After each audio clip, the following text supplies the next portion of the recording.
What's up, everyone? How's it going? Welcome to the webinar. I just opened it up, so obviously probably no one here. Let's go ahead and get logged in. I will hang out here for the next few minutes. And we'll be live here in about 10 minutes or so. Let me know if you can't hear me for any reason.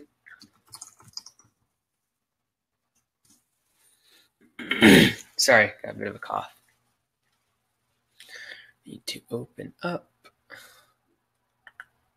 control panel.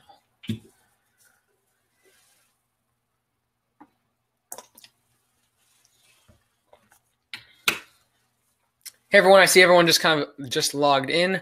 Welcome to the webinar. Let's go ahead and make sure obviously that you can hear me. We have a couple backup options for audio, but let me know if you can't be hearing me through this fancy microphone. And let's go ahead and introduce yourself in the chat box. We'll get started here in about 10 minutes.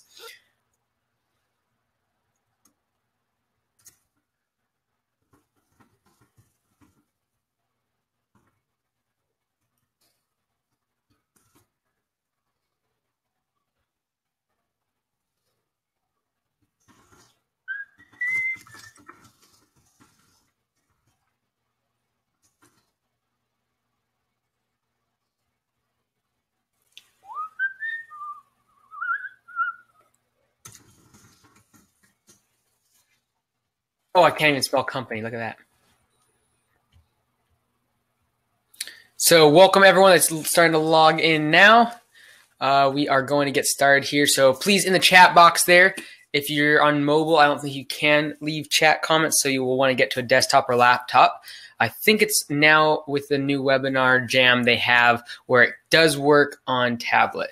James, how's it going, man? James was one of our first course members. Great. Been on the phone with him several times.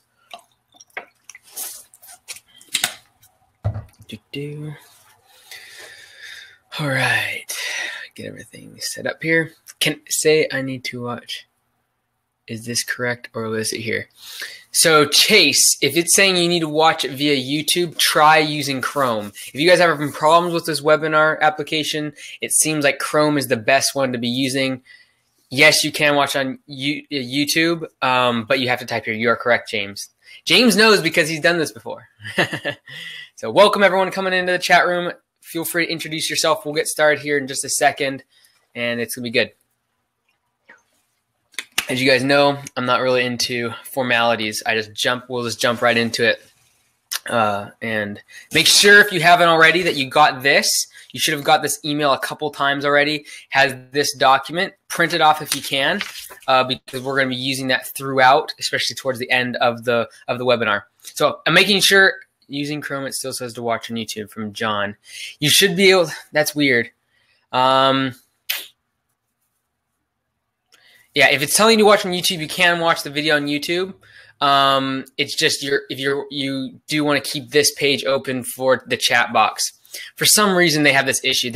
So Webinar Jam is what we use, and for some reason, like probably a third of users, they get on here and they have to go to YouTube for the video and stay here for chat when it should all be one beautiful page like I'm seeing. So sorry about that. Yes, you can watch the video part on YouTube and listen to the audio here, but I want to make sure everyone can hear me nice and loud and clear. Let me know if there's any sort of ringing or anything like that, because I can switch out mics if needs be. Welcome, Carlos. Welcome, John, Nate, Robert, Jamie, Jim, Chase. Welcome on to the webinar. There's a little over 100 people that signed up, but usually, if we're lucky, we get half of those actually on the webinar. So we got Carlos from Virginia, Real Mowing Inc. We got Robert Mitten Mowing from Beaverton. Cool. Davidson Landscaping in Virginia. Right. Audio is good. Okay, good. Let me know if anything happens as far as technically, you guys that are hopping on first are the eager beavers. And so let me know if anything changes from now throughout the webinar. We are in some crazy weather right now. Guys are salting and plowing and all that good stuff. Not plowing, we're salting.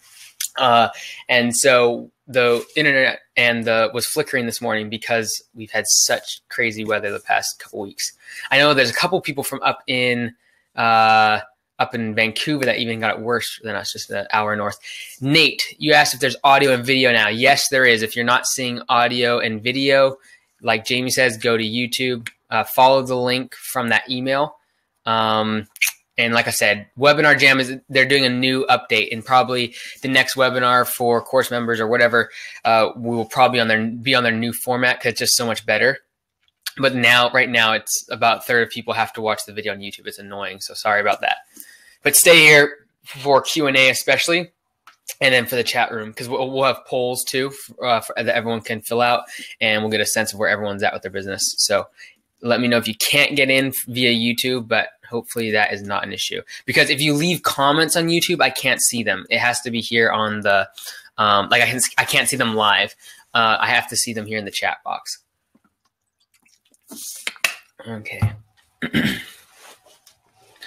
Welcome, Vladimir, Sacramento, California. Wait a few more minutes here.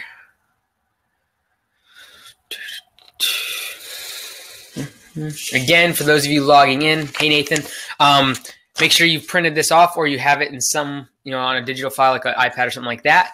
We're going to be using this. Definitely going to want to have that. It was in the last couple emails that was sent out, reminders for the webinar. So you can go ahead and click that link. It's just a Google Doc that you can open up and print off. You will want that if at all possible.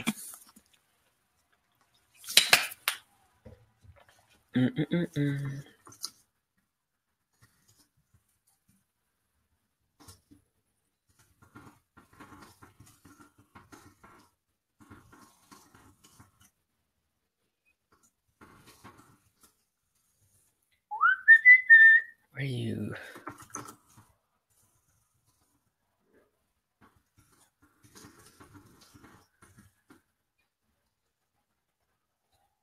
One day I'll be able to spell. All right, a few more minutes here. People are still getting on.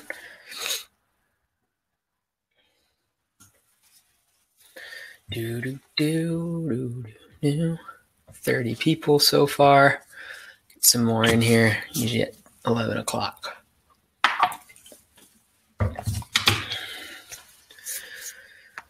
What's crazy cool is always crazy when I run into course members, the people I actually see on the course a lot.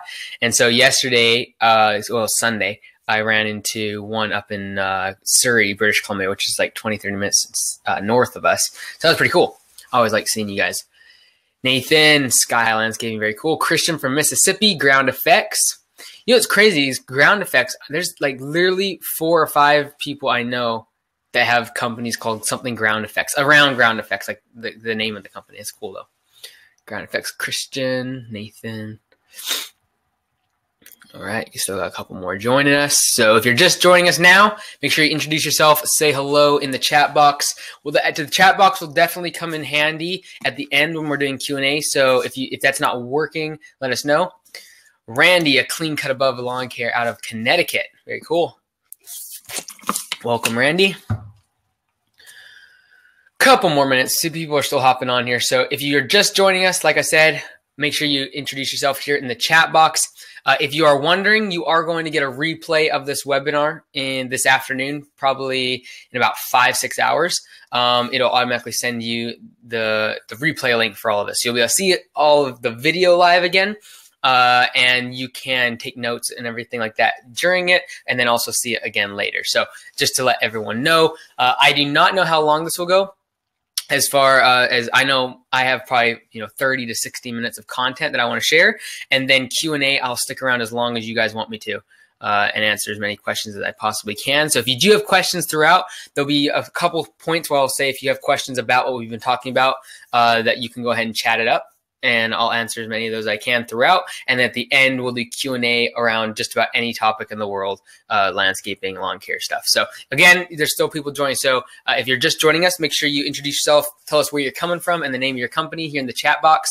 And we'll get started here in just a couple minutes. Again, for everyone just joining, make sure you have this. If you haven't already printed it off, do so, or have a digital copy that you are able to fill out throughout the webinar, and if not, at least afterwards. It'll be a great tool for you going forward. Sorry about all the water. My throat's all messed up because we were up not last night, but the night before, salting, and then up outside the whole day, so kind of a little bit cold. So it was our first real big salting. So it's funny because right now there's a bunch of people trying to get actually sending in registration forms and trying to get in last minute. They must be like listening to the podcast, like, oh my word, it's starting right now. All right. Okay, we're going to get started here. So I'm going to go ahead and get started. If you are just joining on, Nathan's been up all night plowing as well. So I'm not going to look at the chat too much right now. I'm going to come back to it several times throughout the webinar and check in and ask if you have any questions on the material we've been covering in the past few minutes. So I'm going to bounce out of the chat room just for a second. Feel free to say whatever you guys want. I just bounce out of it so I don't get distracted. But we are going to go ahead and get started. And I have kind of some of the stuff that I want to go over. And then, like I said, we'll stop several times throughout. If you have questions on what we're talking about, if there's, write them down and then come back to that chat box and we will share as a class kind of what's going on. So before we get started, I know a lot of you already know who I am. Some of you are already in the course at landscapebusinesscourse.com. So you know a lot about my story, kind of all about, the podcast, things that I'm doing with Augusta Lawn Care Services and things like that. But I want to give you like a 2-second overview for the people that are new, haven't heard about me. And there's probably about 5% of you that don't even do landscaping. You're here because you're in the service business industry. So let me give a short, Cliff Notes version of my story with lawn care and landscaping and what we're up to right now. So essentially I started almost 4 years ago now with Augusta Lawn Care Services. That's my shirt. And that's a lot of the material I'll be showing you today is stuff from our company. And so Augusta Lawn Care Services is the name. It was basically inspired by I played golf a lot. So Augusta is where they play play the Masters for golf PGA. And Augusta National is the name of that golf course. So, and that's in Georgia. And so I named it Augusta Lawn Care Services. We have a golf theme. And so as you can see on our logo, that's our logo right there. It's kind of a golf course kind of theme. And so started the company, started it part-time the first year and was working as a personal trainer at the time. I dropped out of, I was going to go to medical school, was signed up, ready to go for that, decided last minute to stop that and essentially start Augusta Lawn Care Services and started my MBA in the evening classes and was able to work on the company during the day. So that first couple of years, I was still kind of in school. I was working a little bit part-time still to, pay the bills. And so that first year we did about $28,000 to $30,000 in revenue. And second year, I got serious about it, started doing it for full-time, still in school, doing my MBA. And we did just under $200,000 in revenue. The year after that, we did 550,000. This year we'll do just under 900,000. I'd like to get over 900,000. If it snows a couple more times, we might get over 900,000 in revenue this year. Next year we're shooting for 1.3. We just started our second location, and so I'm really hoping we do more like 1.5 next year. And so that's going to be a lot of fun. And we're looking in 2018 to start the franchising process to franchise Augusta Lawn Care Services. The model that Augusta Lawn, if you're in the course, you know this. The model is not to create a $10 million company with 50 employees. It's to have a high profit margin business that needs about 10 people to run it and does about $1 to $2 million in revenue. So we're trying to create that model. That's the model that Augusta Lawn Care Services follows, and that's the model that the franchisee would be following. We are higher premium prices. We charge more.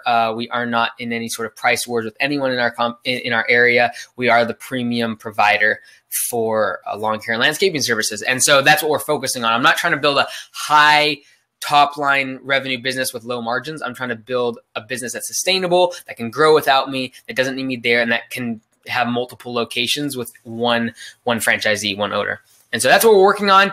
And that's kind of where Augusta Lawn Care Services is at right now. I'm going to bop out of here trying to sign. Okay, sorry guys. Some people are having issues signing in.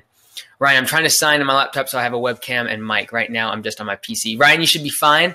Welcome to the webinar. But you should be fine without having a video. As long as you see me, you're good. You shouldn't even need a microphone. All right, so let's go ahead and jump right into this. Again, if you don't have this already printed off, you're going to need it throughout the webinar, and we will go ahead and get started. So I want to kind of go over some specific things with marketing. We're using a lot, like I said, of stuff from my company, stuff that we're using. And so when I refer to Augusta Lawn Care Services or my company, it's just something that we can learn from here on the webinar. So there's kind of several things, really 4 things that we're focusing on in 2018. And obviously this whole webinar, like I said, I wanted to give you all a plan that you can follow coming in 2018 with your business, and that you can for your marketing, for how you're going to strategize your growth and your plan for 2018 and really taking over your market. So I'm going to share what we're doing, and then we're going to work on your plan using this. So that's why you need that printed out or have a digital copy of it. But I'm going to talk about what we're doing, and then I'm going to tell you why we're doing it, some of the new things that we're doing, and then we're going to jump right into making your plan for 2018. So there's really 4 things that we're focusing on that more than last year. There's these 4 things that we're really focusing on as far as marketing in 2018. Number 1 thing that we're doing is really focusing on referral marketing. I know that's really a generic term, but if you've heard me talk on the podcast before, you heard me talk about warm leads versus cold leads. And warm leads are people that have seen you before, they've been on your website before, maybe their friends or their family have used you, they've heard about you, they've seen your trucks and things like that. They're a warm lead. They already know about you.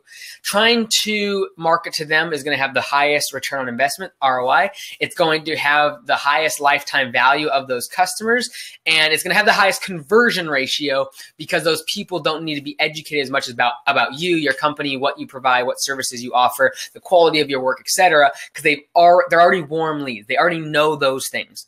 So what we're focusing on is referral marketing, but I kind of use that term loosely because really referral marketing, I'm just talking about to marketing to warm leads.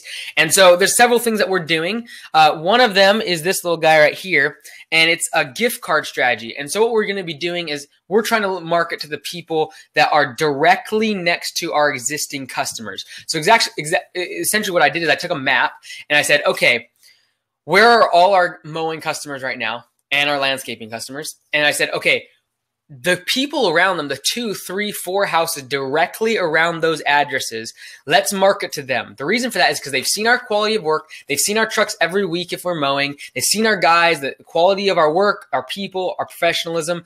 They're warm leads. And so I want to market to them. I really believe that not all leads are created equal. And that's why it's so important to track where leads come from and then track what their lifetime value is, what type of services do they order on average. For instance, people that come from Facebook ads, are they low profit margin kind of services? Do they come in for one-time little cleanups, or are they going to be the type of person that gets on a mowing schedule and you get them for years on end? Are they the type of people that attract big landscaping jobs and it's a one-time $30,000, $40,000 job? You want to track all of those things, the lifetime value of that customer, where the lead comes from, and then how long do they on average stay with you? Because I truly believe that not all leads are created equal. Some leads are worth more than others based upon where they come from, and I can't blanketly tell you that Facebook ads or Google AdWords or print marketing has better lifetime value or better profit margin services that come from that media of marketing. I can't tell you that, but what I can tell you is that if you track it over the course of a couple of years, you'll get really good data as far as what type of marketing is best used for certain type of services and what type of marketing converts the best type of clients. Because not all marketing is created equal. Not all leads are created equal because not all leads convert the same way. So we can get to a couple questions on that in a second. And again, if you have questions, write them down, and then just in a few minutes, every 5-10 minutes, we'll check in with the chat box and answer your questions. But what we're doing this year is one of the things we're doing is sending this gift card. Hopefully you all can see that. I'll get it nice and close for you. We are sending that gift card to those 3 to 4 addresses that are next to our mowing customers. So what it says is basically it's a gift card. It's a gift card for only services for new customers. And so it's $50. As you can see there, it's not like a $5 gift card or a 10% off. I really truly believe that people get addicted to discounts, but they don't get addicted to free. What I mean by that is if you're constantly discounting your work at 10, 20, 30% off or having big sales and it's always a discount, people will get addicted to that and wait for the discount. But if you give things away for free or you give gift cards, people don't expect that to be all the time. So you can hook them with something free, get them in, and then not worry about someone that's constantly wanting a discount every single service or product. So the reason we did this is twofold. Number one, they're a warm lead. That's the most important thing. Number two, this isn't $5. This is $50. Keep in mind that's basically like one mow. So people are okay with saying, start mowing with us and get one free mowing. But yet they won't give a 50. Like some people really are, they judge me because it's $50. Like that's quite a bit of money. But, if you really look at the grand scheme of things, the cost of customer acquisition, $50 is not very much. And it's actual value. It's not like a $5 gift card or 5% off, right? This is real value. They can, come in, use this for a spring cleanup. They can use this for a tree trim, and they can use this for a fertilization. I'm not going to tell them they have to get something more. They can just literally use this for one-time fertilizer if that's what they want. But it's going to be marketing to people that are warm. With this gift card, they're going to get a nice handwritten letter saying, hey, we are – actually, I have the other card that we use. I should have brought that. The card that we're using for these.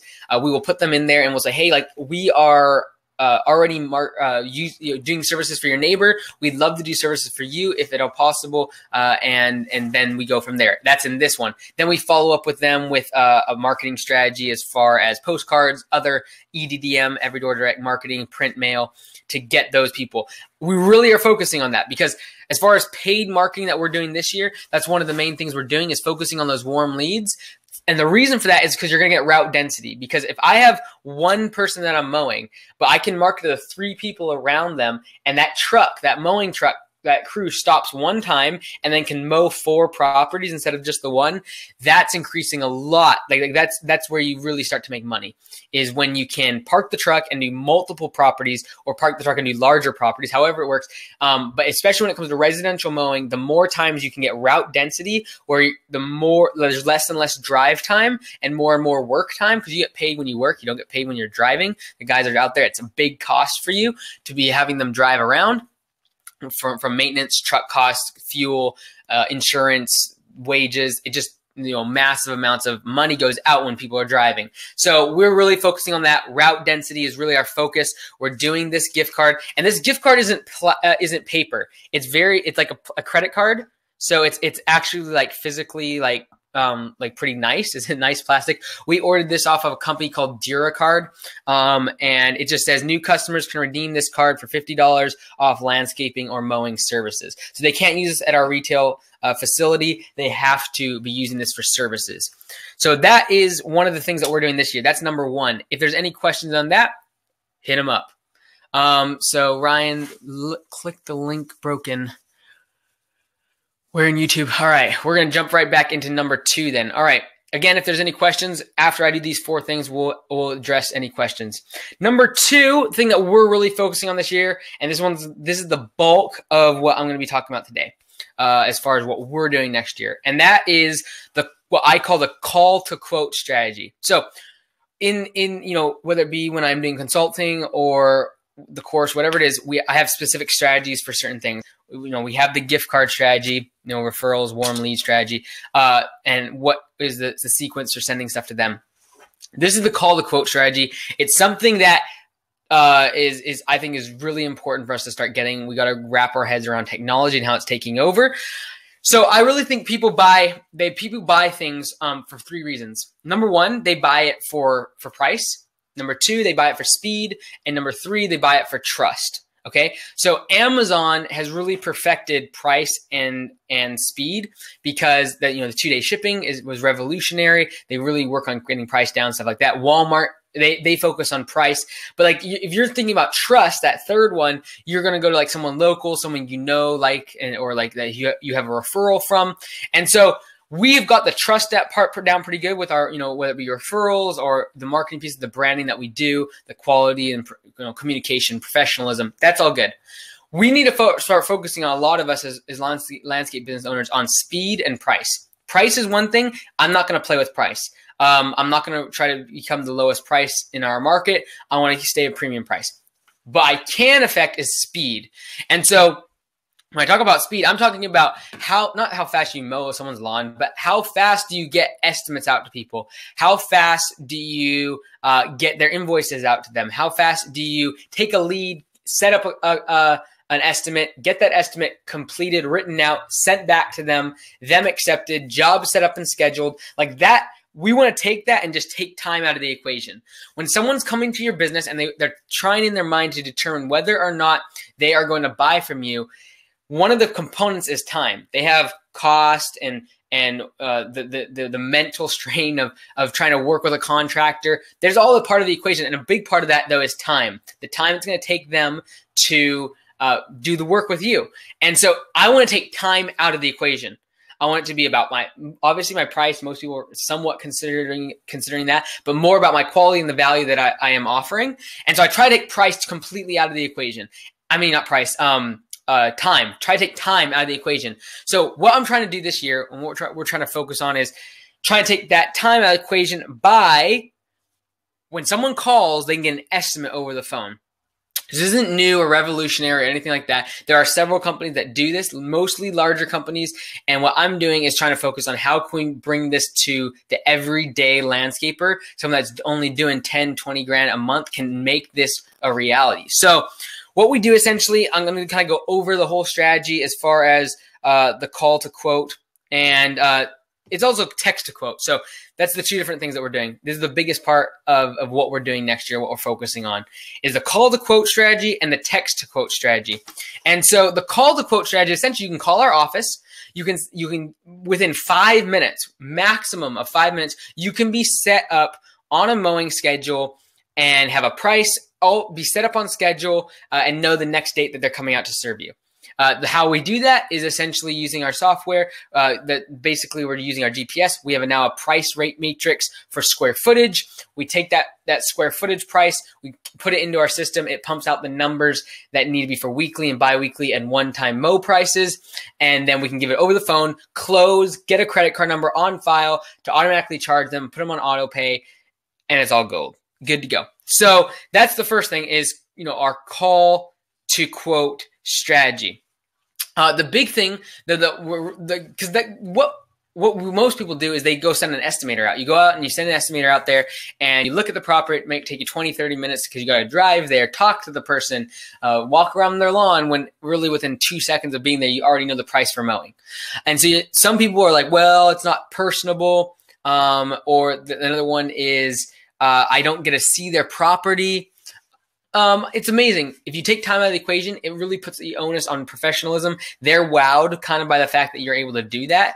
Sometimes you have to explain like how we're actually doing it using GPS and using a square footage price. And yes, it takes some work. It takes creating a matrix of what you're currently charging on, for dollars versus square footage. So essentially you do have to go for right now, like to convert from doing estimates to doing over the phone, you essentially got to take an Excel spreadsheet, put your price versus square footage, find a linear path, and then along that path, create a standardized price for each category of a square footage. So for instance, for us, it's like anything under 3,000 square feet is a certain price. From 3,000 to 4,000 is a different price. From 4,000 to 5,000 is a different price. From 5,000 to 8,000 is a different price. And it kind of goes up, right? Like obviously there's economies of scale. So as the lawn gets bigger, they do get a better price per square foot. So that we can go deeper into that if you want to know how to do that square footage thing and figure that out. But essentially that was what we're doing with the call to quote strategy. The next thing that we're doing is really kind of totally new. I've never heard of anyone doing it, and we're really going to be testing out hard. And then obviously I give it all, you guys will hear about this stuff. And that is not the call to quote, but the text to quote strategy. Now what people can do is essentially how most of you signed up for this webinar is you texted 44222, one word, and essentially it got you signed up for this webinar. Now what we're going to be doing is we are going to be having where people can text one word to us and it'll get them set up on a sequence to get them set up on mowing. We will never have to talk to them. We will never have to call them even. We can get everything set up now over texting. And so what we're trying to do is make this as convenient as possible for people. And it's an easy way to market, whether it be on your website, if you use radio, or if you're putting it on your business cards, or if you are putting it on your trucks. That's what we're doing. We're going to have a massive sign. Well, not massive. It's 8 feet by 5 feet out next to the busy road that our second shop is on. It's going to be saying, all it says is, I should have brought a picture of it, but all it says is want a free estimate, ? Text landscaping or lawn care to 44222. That's all it says. Now, all they have to do is text the word lawn care or landscaping, and it's going to put them in a sequence. If they text lawn care, this is what it's going to do. So I'm actually going to take you through an entire example of this text to quote strategy. And like I said, this is just the second thing that we're doing for next year. We're going to get through more. So if this doesn't relate to you, you don't think you can do this, we're going to get to more stuff, I promise. But this text to quote strategy is, I think, going to be a game changer. So all they have to do, they're going to see it on our trucks. They're going to see a sign that if they want an estimate, all they need to do is text this number. So I'm going to text right now. I'm going to text 44222. And all I'm going to do is I'm going to type in one word. I'm going to send a text with lawn care, one word. As you guys know who signed up, you have to do no space in between. So all it says right now is lawn care. I'll see if I can show that to you. I'm just texting one word, lawn care. I'm going to go ahead and send that. And right now, the office is actually getting a lead. So they just got a lead. I just got a text back from, it's all automated. But the office has already got a lead. Right now, they're probably trying to figure out what's going on because it's me. But this is what it comes back to me as. It says, hello, please reply with a text containing only your email address so we can send your lawn care estimate ASAP. Thank you, Augusta Lawn Care Services. Now, what I do is I put my email address in. It's going to send the lead now to the office. The office, because they were texting us, see, this is the thing a lot of people do. They get a contact from email and then they try to call the client. I really try to, if you're really fast on the quote, if you're fast on the estimate, if you get the email in, they're on their email. Respond back with email. If they're calling you, obviously use a phone. If they leave a message via voicemail, don't email them back. Call them back. So I really want to keep them on their cell phone. And because it's so instant, as soon as they send that, they're getting that text back. As soon as they put their email in, we're getting a lead notification. As soon as we get their information, this is what we do. We pull up this other app so we don't have to use our cell phones for texting. We use this other app called Text Free. It gives us a local number that we can text from, and then I can essentially text them using the number that they just gave us from that lead that they just came in through the email. So the email sends to us immediately. We have their cell phone and their email address. That email address, we can always market to them later on down the road. So even if they don't get back to us or they don't accept, we can always send marketing mails to them down the road. That cell phone number, though, I am going to pick up. I am going to use our app. I'm not going to. The office manager, the office assistant, they are going to have their iPad there that they have at the office. They're going to use that. They're going to be in contact. They're going to be right away asking to get them set up for a lawn care schedule or for a landscaping estimate. So if you type one word landscaping, it has a different sequence. It has a different wording to it. Now I'm going to show you what the word tracks are for our office assistants when they get these leads. So I'm going to go ahead and pull this up. I'm going to share my screen with you. In just a second, I'll get to some questions, but I want to share with you the word tracks that I have right now for our office. So in here, these are some of this is a little bit old. We've been working on this the past few days. It's a 7-page document. These are some of the things that the office assistant is going to go through. I'm going to go down to the very, number 5 down here, which is text estimate protocol for lawn care. We've changed this a touch in the past 24 hours, some of the verbiage, but essentially you can see here, we receive a lead coming in from lead pages. I don't know if you can see my cursor or not, but then we open up the text-free app, which is the name of the app we're using. And then we text them this. They essentially just copy and paste this in, this part here. It says, hello, this is office assistant name from Augusta Lawn Care. If you text your name and physical address, I can create a mowing estimate for you. I can use our satellite GPS technology and get pricing to you in just a few minutes. So then all they have to do is respond back with their address, and we're good to go. We can create a mowing estimate using our price matrix because we can use the GPS, get on the address, get the square footage, use our price matrix, and within just a couple minutes, create them a mowing estimate. We then text them back with that mowing estimate for weekly and biweekly prices. So it's going to say client name, here are the costs for mowing and edging your property, weekly, biweekly prices. We service your neighborhood on X and Y day. So with your approval, I can get your first service on the schedule. Just let me know if you prefer weekly or biweekly. Let me explain every other week service. I will then email you your confirmation email. So the reason we did this and kind of made this a little bit of a longer text is I wanted this to be the close. I didn't want to I didn't want to send this as one text and then they ask questions about this. about the, when do we service? And then I got to like figure out if they went weekly or biweekly, and then close, right? So we did in this one text, they're getting a lot of information. They might have some more questions, that's fine, but I'm going right for the close. Over the text, I don't want it to be a long back and forth. I want it to be quick. They are texting us. We are trying to take time out of the equation. So the office assistant, if the estimate is accepted, if they're like, yep, great, that's good, over text again, like this is all via text. The office manager, so essentially this is all for the office assistant. We made this word track for our office assistants. So if it's accepted, if the estimate is accepted, they're going to notify their manager, the office manager, of the client's name, mowing frequency schedule, and any specific job notes. Things like make sure the gates are locked because of the dogs, or other things that the client might have mentioned via text. And they're going to notify the office manager. The office manager is going to get that schedule on the schedule, their recurring visits. The office manager is going to send them a welcome email with upsell to the treatment package. So this is all automated. That treatment package, using our standardizing pricing sheet, like if you're in the course, you know what that is all about. Using that pricing sheet, they just can quickly make that treatment package for either 4 times a year or 9 times a year treatment package. And that way the person can quickly click on there and get set up for treatments. The office assistant is also going to then follow up with this other stuff. And so I'm going to get into this in just a second, but the office assistant is going to send an intro packet. I'll show you that in just a second, and a handwritten thank you letter, which I will also show you in just a second. And I'll show you that's part of another one of our marketing strategies in 2018. If ignored, so if, for instance, they send the estimate via text, it's ignored, we never hear back from them, or they say, no, that's too much money, or I'm just going to have my son do it, or whatever. If it's rejected, they're going to send a thank you in the mail, handwritten, and an introduction packet.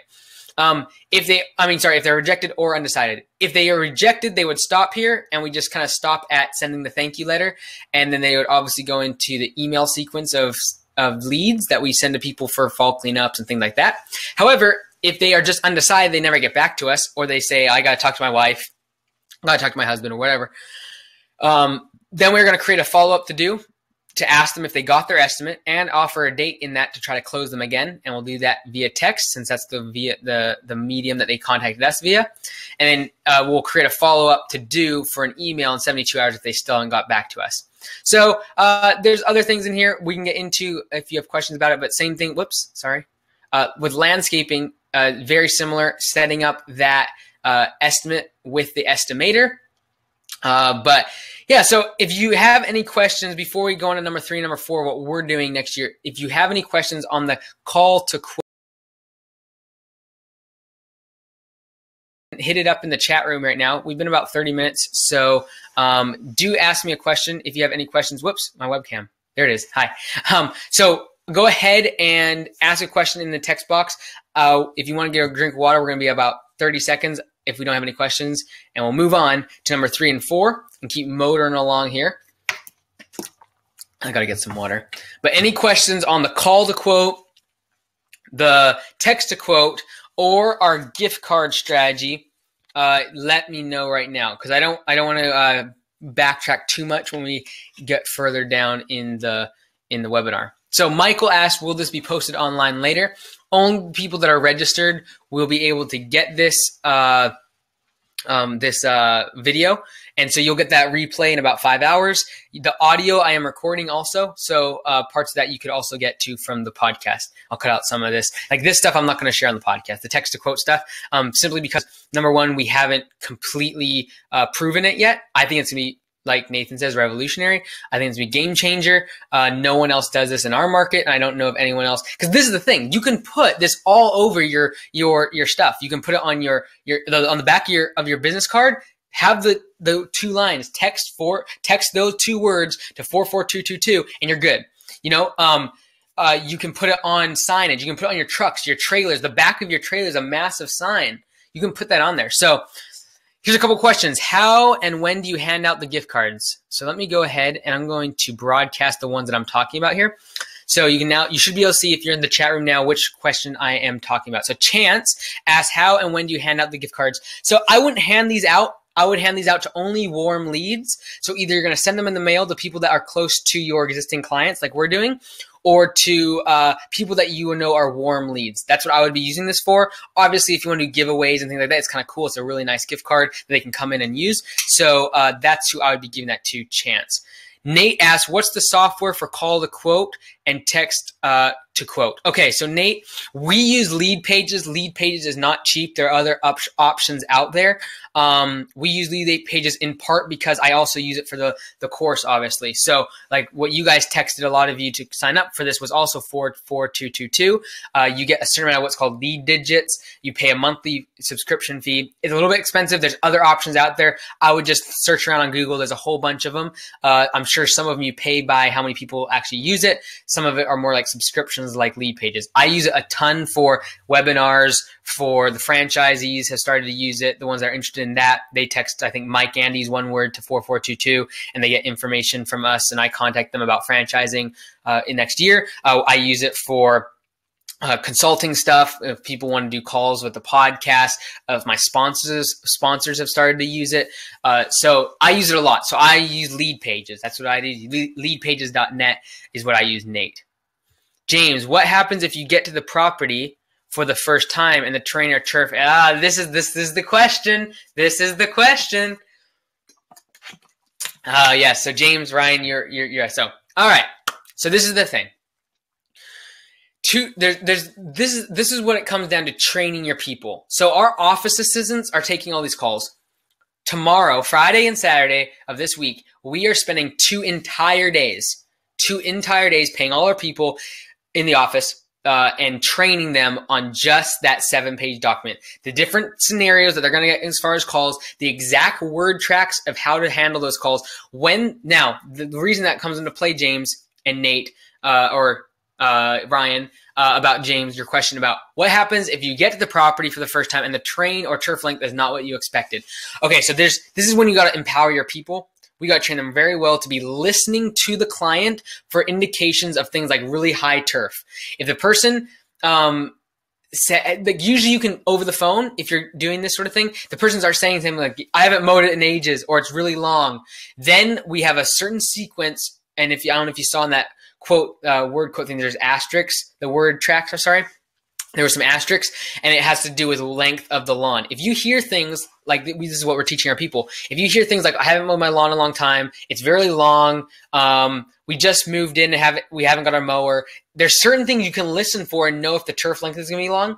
The next thing is, you talked about the terrain. So a lot of times we know the terrain because our people are local. However, you're getting a GPS version that's above, right? So you can't see ditches. You can't see things like that. So you're also listening for the customers. This is what you got to train your people on. This is the hard part. And this is why so many people don't go to the call or text quote strategy, is they think about this part. And that is if there are ditches or if there's gates. The gates you can see, but it's the same thing. You got to listen for it. If they start mentioning their dogs and making sure they emphasize so much that you need the gates closed. What we've done is we've allowed our people to go up one bracket of price or down one bracket of price. So essentially, just by listening, if the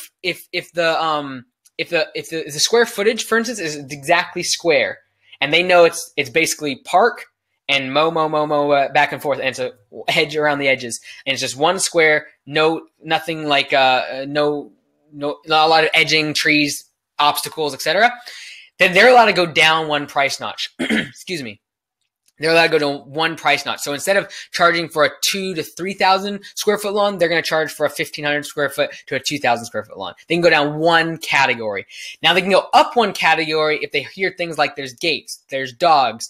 They need a key to get in the back gate. There's a whole list of things that they're listening for.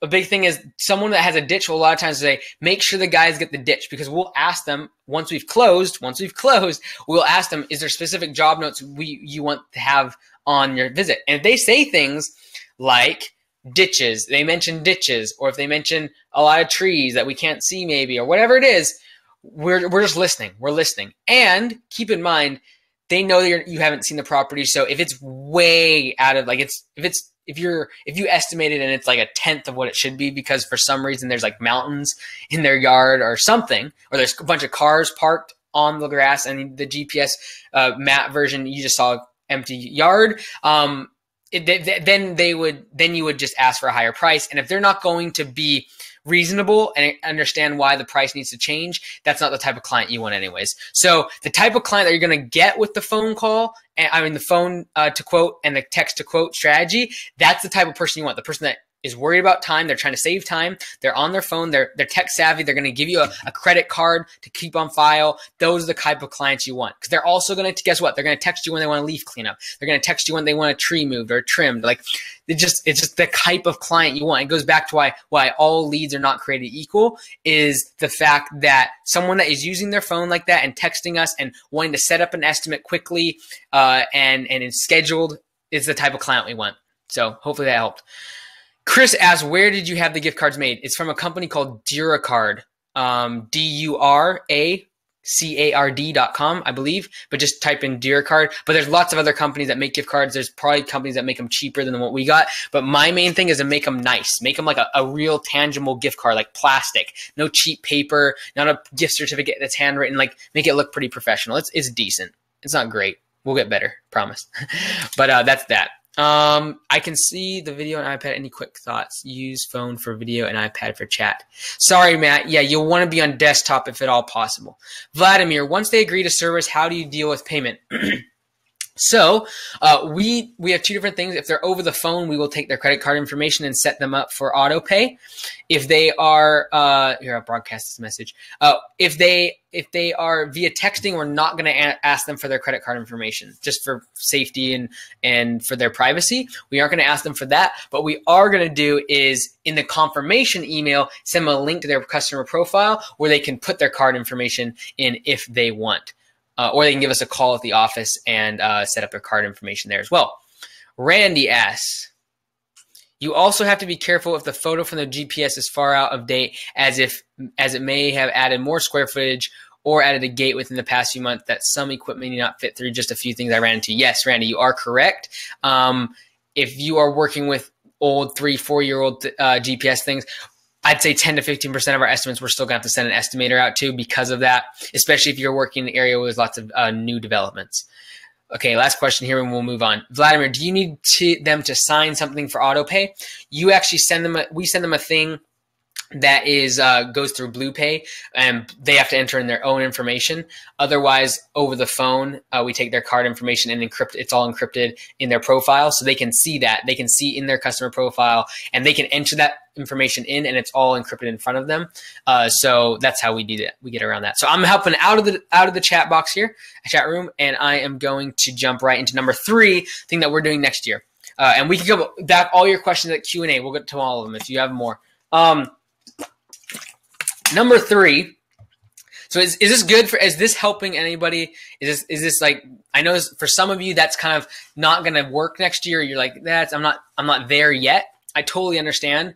But I want people to start thinking ahead of the game. Like we're starting to think about robot mowers. We're starting to think, like, I think those things are a little bit out. I think they're 5-10 years from actually taking place, but we're starting to think about drones for estimates. And like, how do we use technology to take, number 1, time, and number 2, price out of the equation? And so I'm hoping this is helping some of you guys, if at very least, just to think ahead of the game, ahead of where you're at right now. So here we go. Number 3, marketing strategy that we are using next year is, everyone talks about the labor problem, not finding good people. And that's a massive part of growing a business, is finding the right people, especially in our industry. It's labor intensive and it's just tough to find good people that want to work hard, that show up on time. So one of the things we're going to be doing this year is really focusing hardcore on, sorry, I just got distracted because I saw reducing customer friction, Nathan. That's the key right there. You want to take all friction out of a sale, all friction. And we'll get into more of that in just a second. But number 3 is what we're going to be doing is we're trying to focus on really hiring people that are already cut out for the type of work we do. I think a lot of times landscaping business owners are marketing for people in the wrong spots. And some of you are like, well, why? This is about marketing. Why are we talking about hiring? Because I truly believe to get good people, it's just like getting good clients. There's certain places to get the right people. There's certain places you want to advertise to get the right type of clients. There's certain places you want to advertise to get the right type of people on your team. And so what we're going to be doing is we're trying to going after military and people in the reserves. So these are young guys, 24, 25 years old, coming out of the military. They might have already got a college degree. They already know about loyalty, work ethic. They've gone through, whether it be Navy or Army, whatever it is, and they're coming out. They're trying to find work. They're trying to find a place of identity. Our culture fits a lot with the things that they have been through for the past 4 or 5 years, and it's a culture that rewards a lot of the things that they have been working on for the past 4 or 5 years. And so the leadership skills that they've been developing, all of those things, we can use those. So the reason I went so hardcore in this is my main man out in the field now, he is in the reserves. He still is. And it's a little bit tough dealing with their scheduling. They got to go once a month to drill. And then once a year, they go for like 3 or 4 weeks for training. And so it's a little bit difficult as far as scheduling, but it's totally worth it. And so we're really focusing on that. We have a Navy base about 30, 40 minutes from where our shop our second shop is like maybe 20 minutes away. Our first shop is maybe like 45 minutes away. From a Navy base where a lot of these guys are coming out.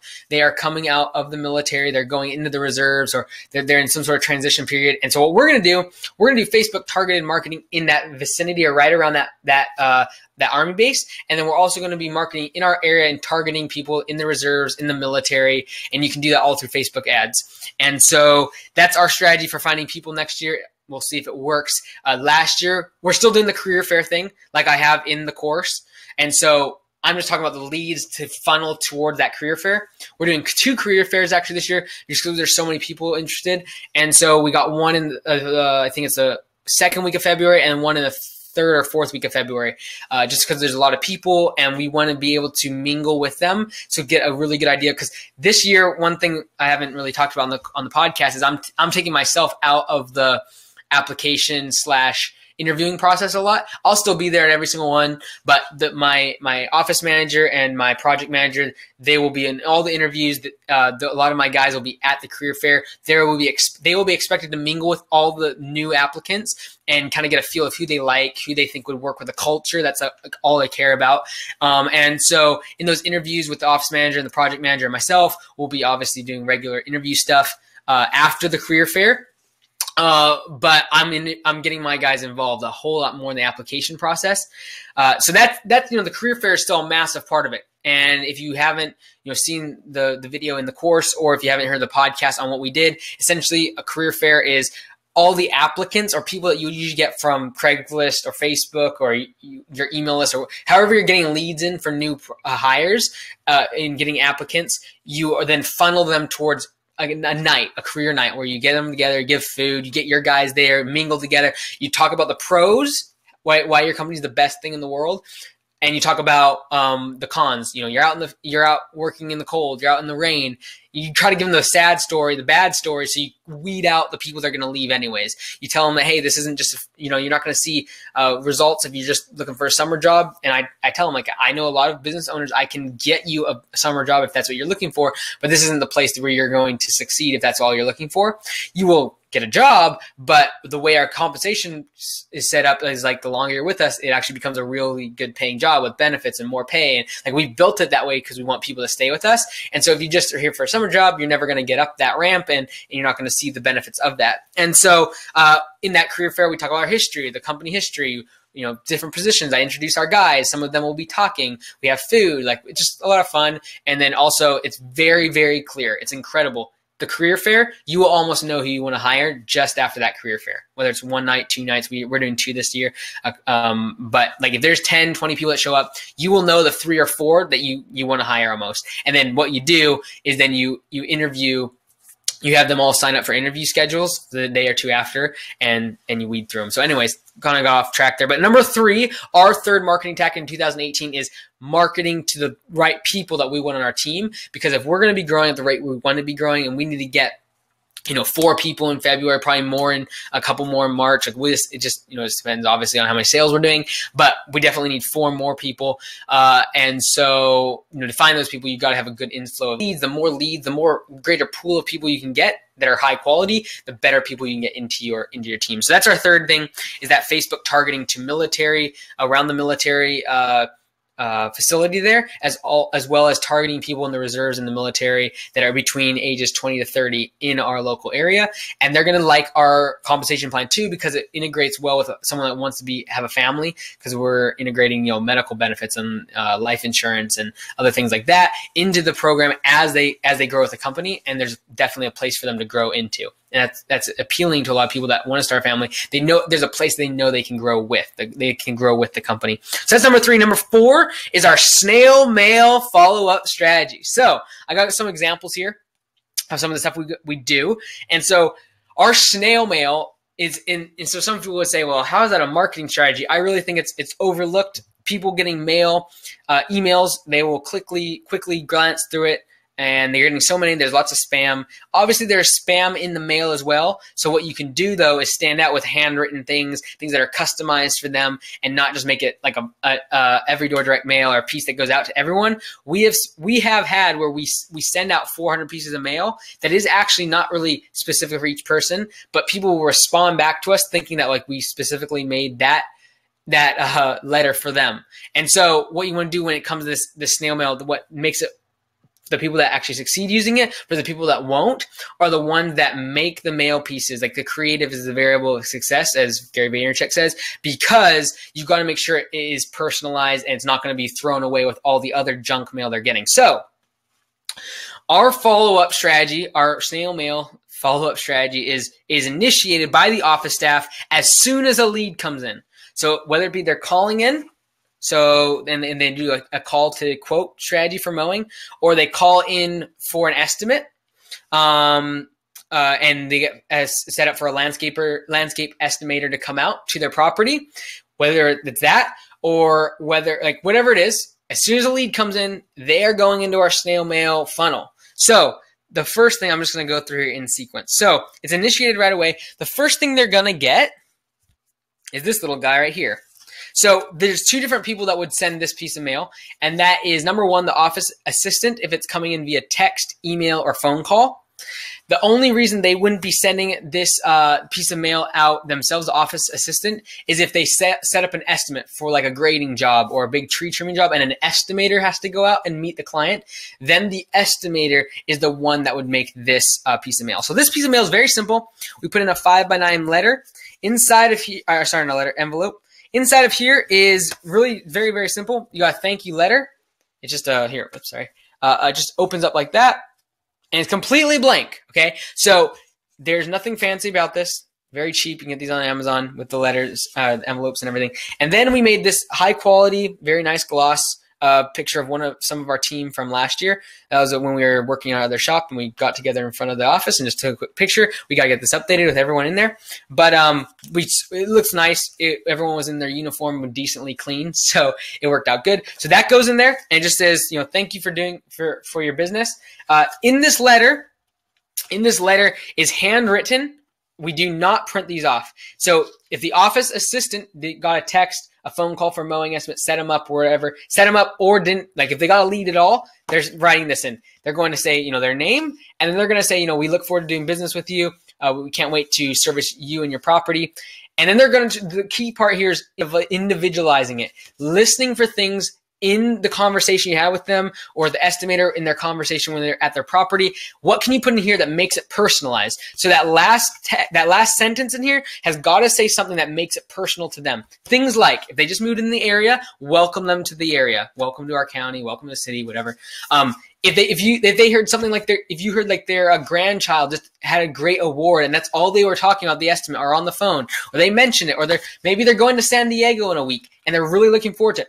You can hear all that stuff over the phone and during an estimate if you just listen and keep track of it. And so in that last thing, we call it customer intelligence. We keep track of that stuff in their profile so that we can, as you've heard me talk about before, wow them. And we can wow them if we have customer intelligence kept in their profile. But that last sentence on this piece of mail is going to be something personalized to them. Hope you have a great time in San Diego. I'm so happy that the dog got a surgery and is doing better because you saw the dog and they mentioned it, and like whatever it is, make it personal. Okay. Now what's powerful about this piece of mail is if we send it to people, even if and there's a business card in there too, sorry, from the estimator or the office assistant. Whoever is sending that piece of mail puts their business card in there, and they sign it their name.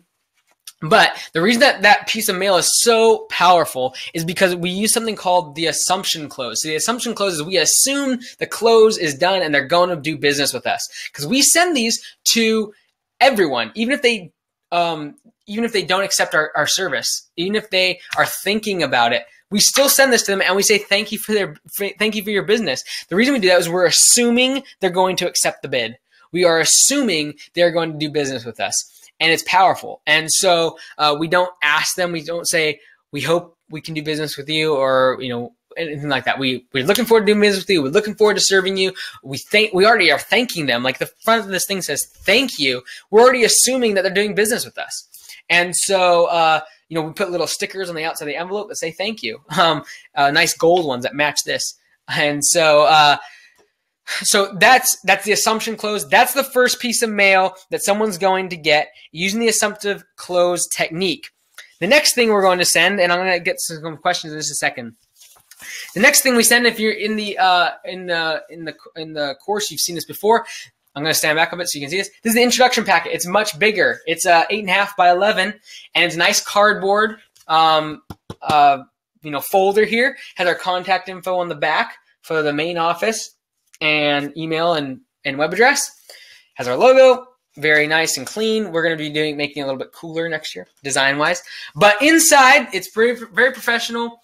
We have some of the most important things we need to be telling people here. We got services offered. Hopefully, you guys can hear me okay. We got services offered. We go through all the things that we do. Hopefully, you can see that. I need to update pictures and things like that, but we will get there. We got our most recent client reviews that we update every month or two. So these are in-depth ones that people have said specific things that are more meaningful than just they do a great job, like really cool stuff that they say specifically, we put in there. So this is just a really easy folder. We got this off of Vistaprint, the folder part, and then we get these printed off just locally. But it has a nice, you know, 2 flaps here that you can put papers in behind, and then this is a cutout for the you know, your business card down here. So this can come out, this little business card here. Over on this side, we have about our company. So I tell the story of how I was mowing lawns from the time I was 11 to go to college and things like that. And then where we're at today with our 2 locations and what our plans are for the future. I got frequently asked questions in here. And that's going to say everything about billing, to our policy on contracts, to what type of standards we hold for our employees, how they will receive their invoices. Just questions that you a lot of times would hold up an estimate. We try to address those right away. And so what's going to happen? If someone accepts, they're going to get this. They're going to get this in the mail. They're going to get, like, this is lumpy mail. It's like, this is pretty cool. It's a package. It gets delivered to their door. That's kind of cool. It's a couple bucks, like a couple bucks for this, a couple bucks for the printing, a couple bucks for postage.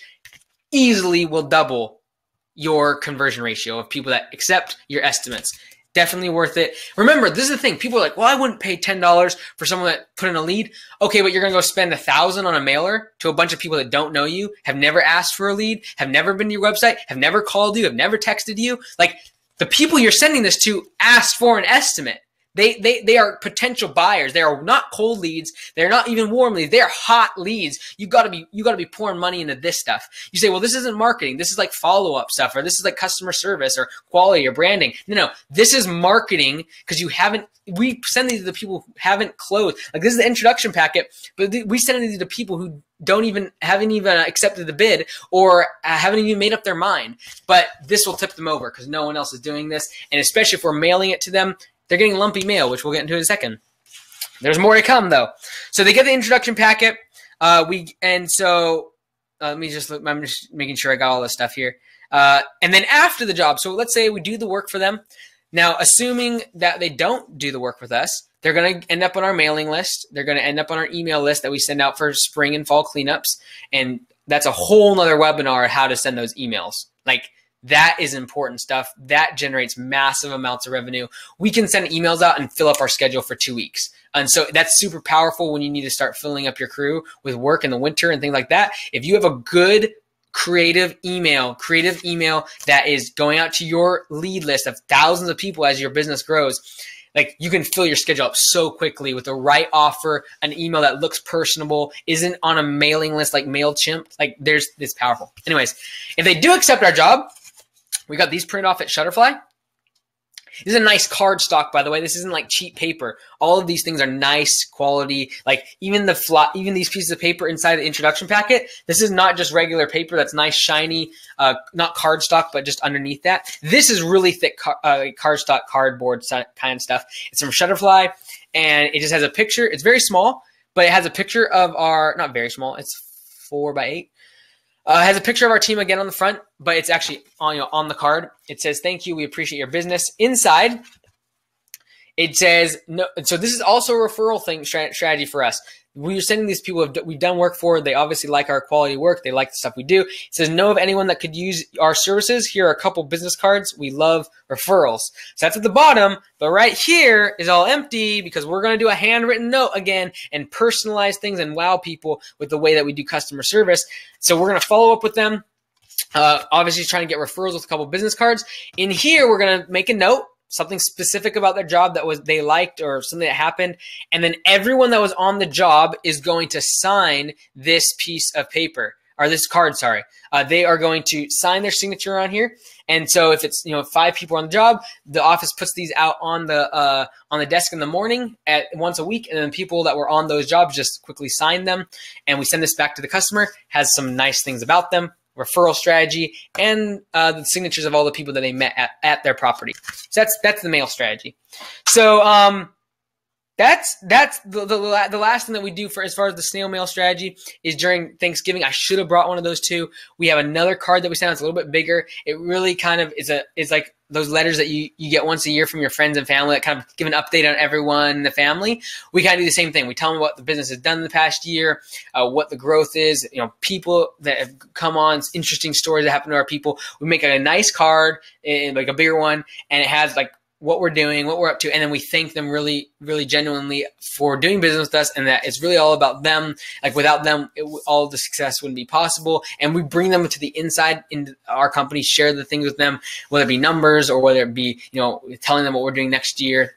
We try to do that in that Thanksgiving card. I like Thanksgiving because they're not quite yet overloaded for Christmas. At Christmas, then, the one thing that we do, another thing is we do for the mail is we send lumpy mail, and that is high value, actual, like whether it be a sweater or a hat or a coat with our logo, or even just a gift package to high value clients. So these are not just your mowing clients that you do $20 a week. These are people that you've done $30,000, $40,000 landscaping jobs, or contractors or property managers that are giving you $50,000+ a year in revenue in business.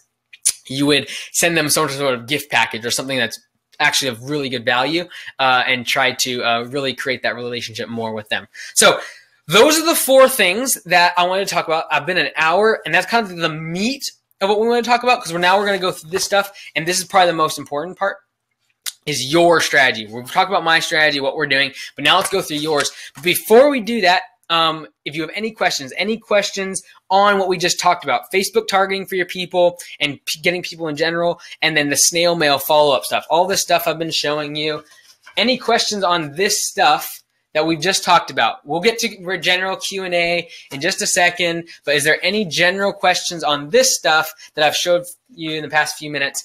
We'll jump those questions, get some water, and get a pen, because you're going to need it when we start filling this bad boy out. So get this out, get some water, and if you have any questions on what we just covered, let's go ahead and put those in the chat room. But if you do have it, make sure you send these bad boys out. Get these bad boys out. Don't send these anywhere. Just get them right now. If you have it right now, this is what you want to be using. I'll use this as an example. And if you don't have this and you want to fill it out later, go into your email that you've just gotten in the past couple hours, and it will have a link to print this off. So John says, we send packets like that too, but only to new clients. Good suggestion. John, yeah, we made the transition too. Going from everyone that were the new customers, that's where the term introduction packet came from. But then I was like, why don't we do that to the people that are warm leads already? They've already asked for an estimate. Like there's like you could spend $10, $15, $20 on new leads, but if you can double the conversion ratio, it's a hand down the best marketing strategy as far as the best bang for your buck. Once people call you, I'm amazed how much people will spend on marketing to new people have never heard about them, and yet they won't spend, some money on some printing some, card stock or giving a gift card to new leads that are coming in. So James asked, what is your marketing budget for all of this? So we're going to get into that in just a second. We're going to be going through this bad boy, getting your budget for all of this. And talking about too, that really, if you don't have a budget at all, a lot of the stuff you can get done. If you don't have money, you have time. And if you don't have time, then you gotta have to pay for it. And so if you're doing things like mailers and things like that, obviously you have money, you don't have the time to go knock on door to door, and you don't have the time to go out and network or go talk to business owners or go talk to property managers. Because we're gonna get into this stuff in just a second, but we'll get into all about your budget for your marketing here on this piece of paper. So let me take a drink of water. If there's no more questions, we will jump right into the packet and get started here on your plan and goals and budget for 2018.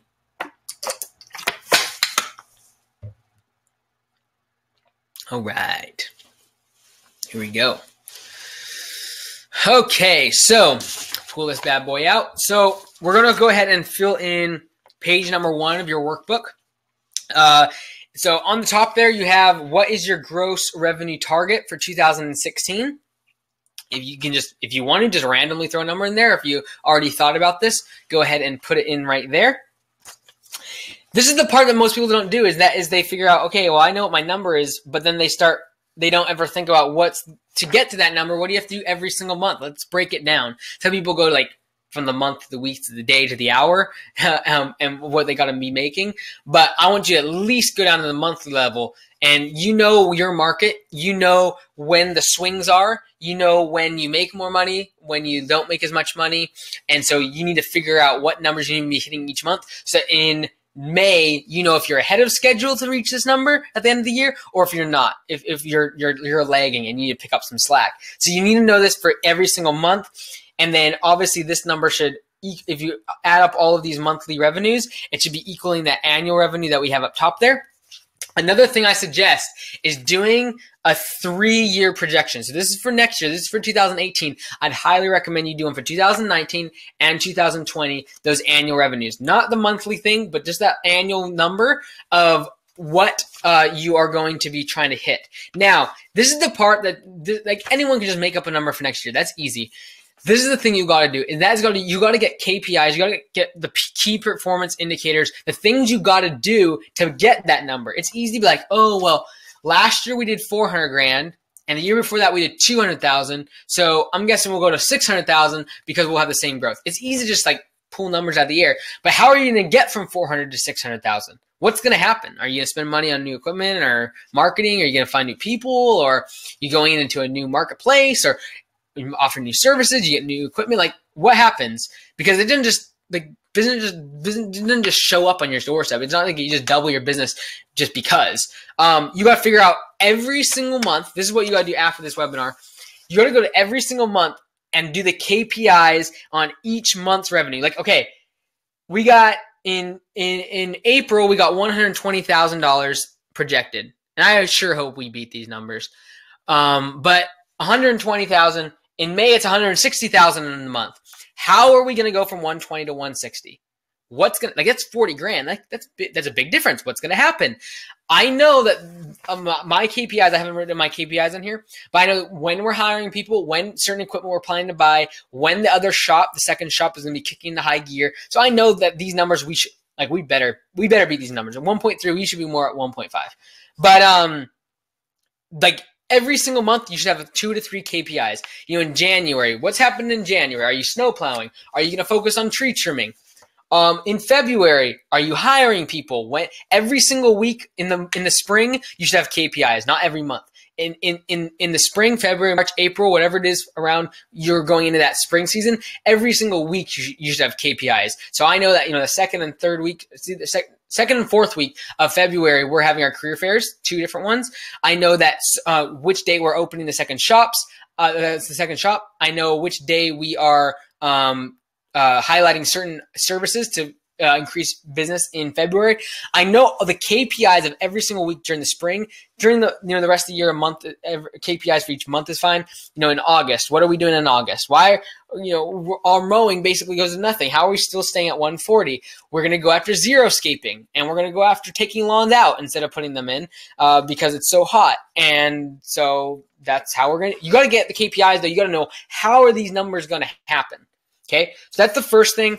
And what I want everyone to be filling that out right now. But while you're doing that, I want to put something up here to kind of get an estimate of where everyone's at. If you're in the, let me put this up, start poll.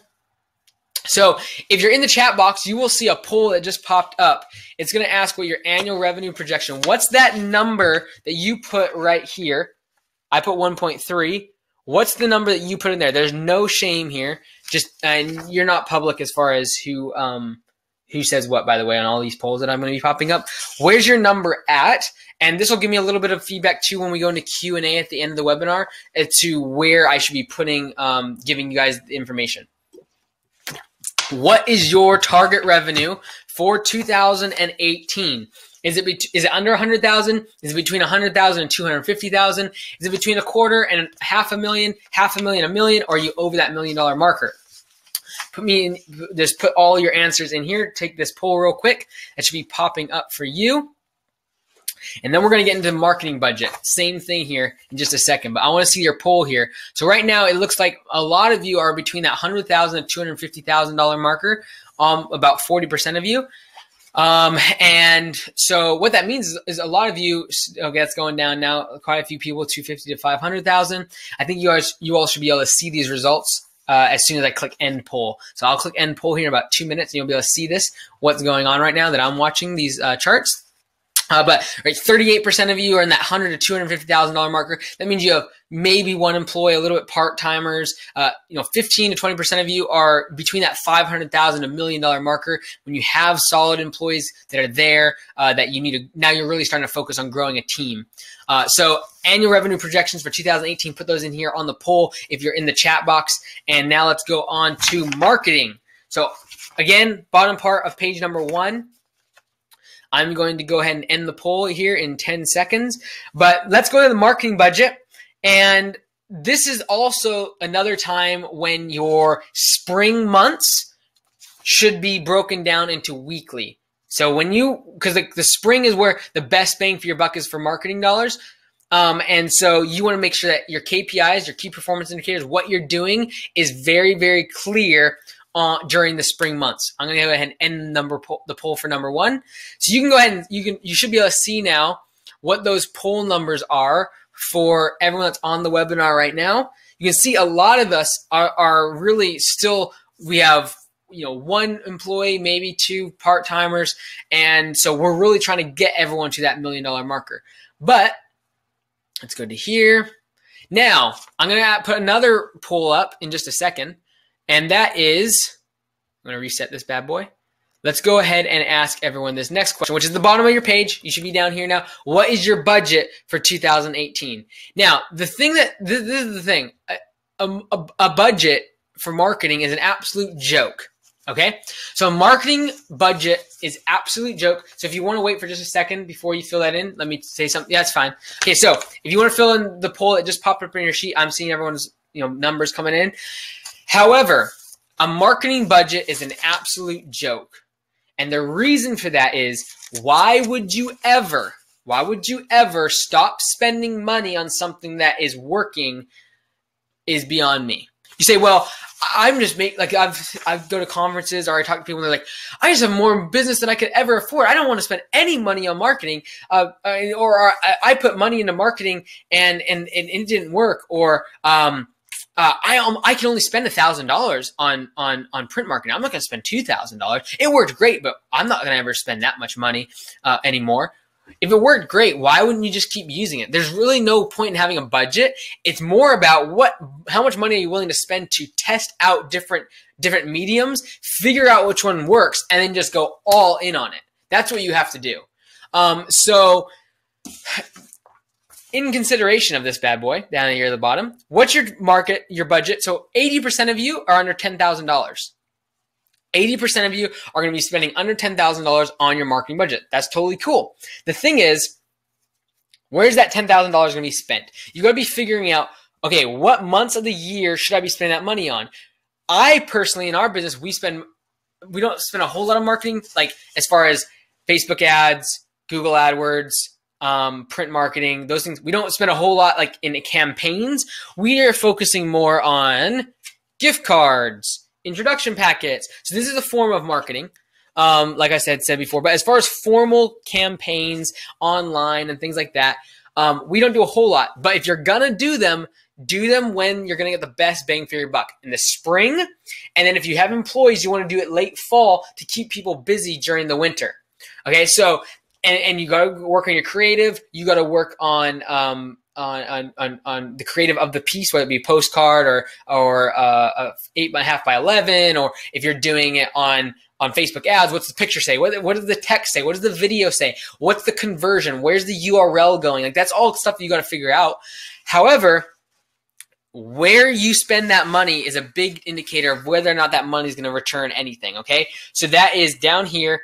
And you want to do the same thing. If you're going to spend $2,000 in March because it's right before the mowing season, what's that creative going to be? What venue, what medium are you going to use?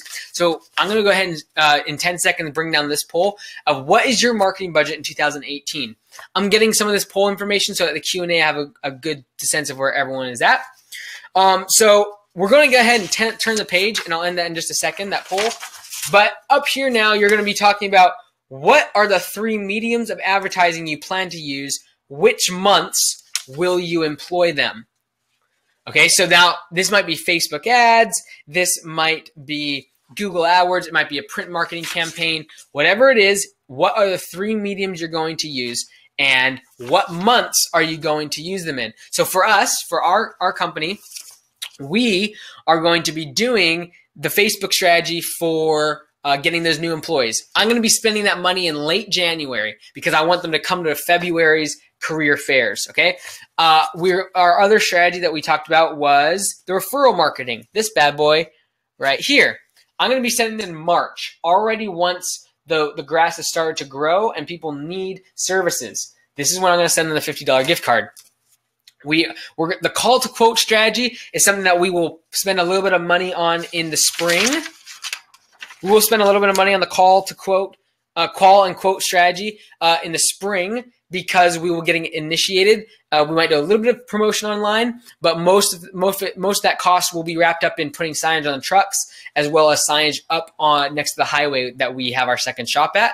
So that'll be a little bit expensive too. So remember, if you go back to these right here, you got 3 strategies. What are the 3 strategies or venues for 1, 2, and 3? And then what are the strategies you're going to use for each? All right. So for us, we're using Facebook on number 1. On the strategy for number 1, we're going to be targeting for employees to try to get them to our career fair. And the strategy for number 2, we are using the gift card strategy. That's number 2. I guess you might call that gift card or referral strategy. What is the strategy? Sorry, so up here you'd put gift card, or you'd put, whatever you're doing there, referrals. Number 2, the strategy for number 2 is sending the gift cards. It is trying to get our route density tighter. It is setting them up on a 3-piece mailer campaign to follow up with them after they get the gift card, to market to those warm leads. The third medium that we're going to be using is the call to quote strategy, and the call to quote and the text to quote strategy. That's the strategy. How are we going to do that? What's the strategy? We're putting on our trucks, we're putting on signage, and we are training our office staff, to make sure that they know how to do that. The snail mail follow-up strategy, we are going to be spending that money throughout the year. So if you look back here on our annual map here, we're going to be sending out introduction packets throughout the year. It's going to correspond basically with how many estimates we're getting during that month. So we're going to figure out what our printing costs are throughout the month because of introduction packets and pictures and all the other things we send. So that's how you would fill in this top part right here. So now I'm going to put another poll up we'll get to some questions in just a second, but I want to put one more poll up. And as you can see, most of us are spending under $10,000 in a marketing budget. And remember, I'm surprised no one put zero there, because you can do that. You don't have to spend money, and we're going to get to in just a second how you don't need to spend money and you can still increase revenues. So I want to know, what is your marketing strategy for 2018? I'm throwing up a poll right now. What is your number one marketing strategy for 2018? And this will be important for Q&A again, because I will know what some of you are thinking and what I can give some more information on as far as our success. So go ahead and fill that in. We're on page 2 now, and we are going to talk about two of what I think is two of the most important, excuse me, two of the most important questions business owners need to ask themselves. Right here at the bottom of page 2. So go ahead and fill that poll. I'll leave that up for about 15, 20 seconds, but I hope you're filling this in right now. Number one, what are 2 things you could do to immediately increase sales by 25% without any advertising dollars? What are the 2 things you could do to increase sales without spending any money whatsoever? Okay? These are things like referrals. You could literally go out and knock on every single one of your customers' door and ask for referrals. It doesn't take a single penny. It takes time, but it doesn't take any money. What can you do to make more sales, increase sales by 25%? If you're making 500 grand right now, how can you make 625 next year without spending a single dollar on your marketing? Okay, next thing is online reviews. When was the last time you asked for online reviews? You don't need to go out and try to coerce or do things against the law. Like, go talk to your customers, talk to them about their Christmas, and you have time right now. Go talk to them and ask them what they, what they're doing, blah, blah, blah. Chat it up. You might get some sales out of it because they need some trimming done. But you're also going to ask them for an online review. That's something that you can do. Doesn't cost a single penny, and it generates money. It does generate money. It's really a form of SEO and working on your website, but you don't have to pay for it if you ask for Google reviews, Facebook reviews, etc. Another thing you can do is work on your SEO, work on creating website articles that will drive backlinks to your website, that will increase your search engine optimization and will drive you up in the Google search. So I'm gonna end this poll here in 10 seconds. If you haven't already, go ahead and click that. It looks like a lot of you are depending on the direct mail or the print. And I don't say depending in a negative or condescending way. It just is that you got to figure out what works and what doesn't. You got to what's the reason people like online marketing so much is you can split test and figure out very easily what works and what people are clicking on. Direct mail is a little bit tricky. You got to make sure it's a trigger that people, what is working. Whether it be some sort of offer or something where people are using certain mediums of your print marketing to know which one is working. You got to track all things marketing. You got to know where the people are coming from. Every single lead, you got to know where they're coming from. I'm going to end that poll. You can go ahead and see now those numbers you can see 69% of people are using direct mail or print as their number one marketing strategy in 2018. Now, the second most important question, in my opinion, that business owners need to be asking themselves is, what can you do to increase efficiency? What are 2 things you could do immediately to increase efficiency and profit margins by 10% without cutting employee wages or spending any money? Okay, so you're like, well, I can just cut costs. I'll just, instead of $10 an hour, they're all getting $9 an hour. I just made 10% extra. Without doing that, without any more money, as far as cash, what are 2 things you can do immediately to increase efficiency? Not go buy a new mower or buy a new truck because it's more efficient, not buy the newest and greatest technology because it's more fast. What can you do without spending money and without advertising or without cutting expenses as far as your employees are concerned? How can you increase efficiency? You see, that's impossible. Here are a few examples. I'd consistently be asking yourself and your team, how do you save 5 minutes on your mow routes? It's incredible how many things your team will come up with. If they've bought into your culture, your company, and they want you to succeed in there, they know that their success is aligned with the company's success. It's amazing how many suggestions you'll get on how to save 5 minutes on a mowing route. Everything from cutting out fuel ups. For instance, we tracked this one this past year. We have a guy come in once a week on Saturdays when most of the trucks are still in the bay, and he comes and fuels all the trucks. He cleans all the trucks, does everything to the trucks, all the maintenance, because it's not worth the guys stopping throughout the week every single couple days, because a crew of 2 or 3 on a truck, They stop at a gas station. They spend 20 minutes because they're eating, going to the bathroom, fueling up, blah, blah, blah, on their phone. That 20 minutes times 3 is an hour. That's an hour of lost time when I can have one guy go on a Saturday. He can pick up the truck, go fuel it up, and in 10 minutes he's back. So that was 10 minutes of man time versus 60 minutes. And so looking at ways to efficiently reduce time for your guys. Reducing your load up and unload time. This comes down to a lot of like organization of your shop. When a guy is loading up his truck, does he have to stop at 5 different places around your yard to pick things up? Or is it already there? Is it organized when he comes to the job site as far as, okay, for instance, we have a big shipping container where we store hand tools on the wall, on pegboard, sprayers and fertilizer are organized on shelves and things like that.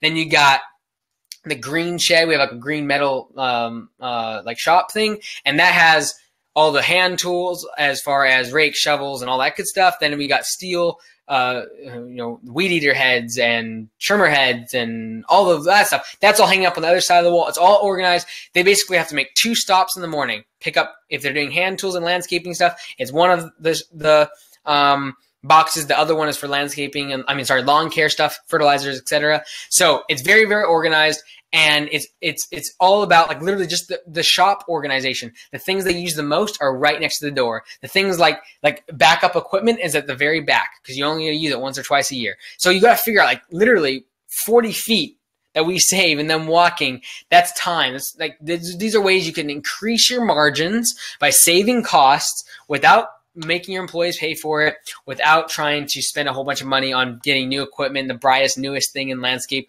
magazine of as far as trucks and things like that. It's just,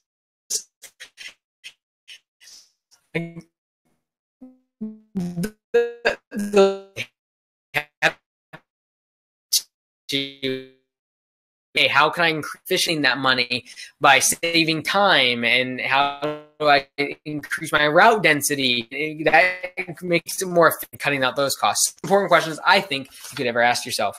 What can you do? What are the 2 things you could do immediately to increase sales by $1,000? If they would be killed if they did not come up with these 2 things. I somehow think they'd get creative enough to figure it out. I truly believe if you think hard, spend an hour thinking about these and strategizing about these 2 questions, could change your business and it won't cost you anything. All right, so we're going to jump into something else. If you have a question right now, everything we just talked about right now, let me know. But we're going to go ahead and right into being anti-fragile in your company. So in about 20 minutes, 15 minutes or so, like 10, 15 minutes, 10 minutes. Let's do 10 minutes.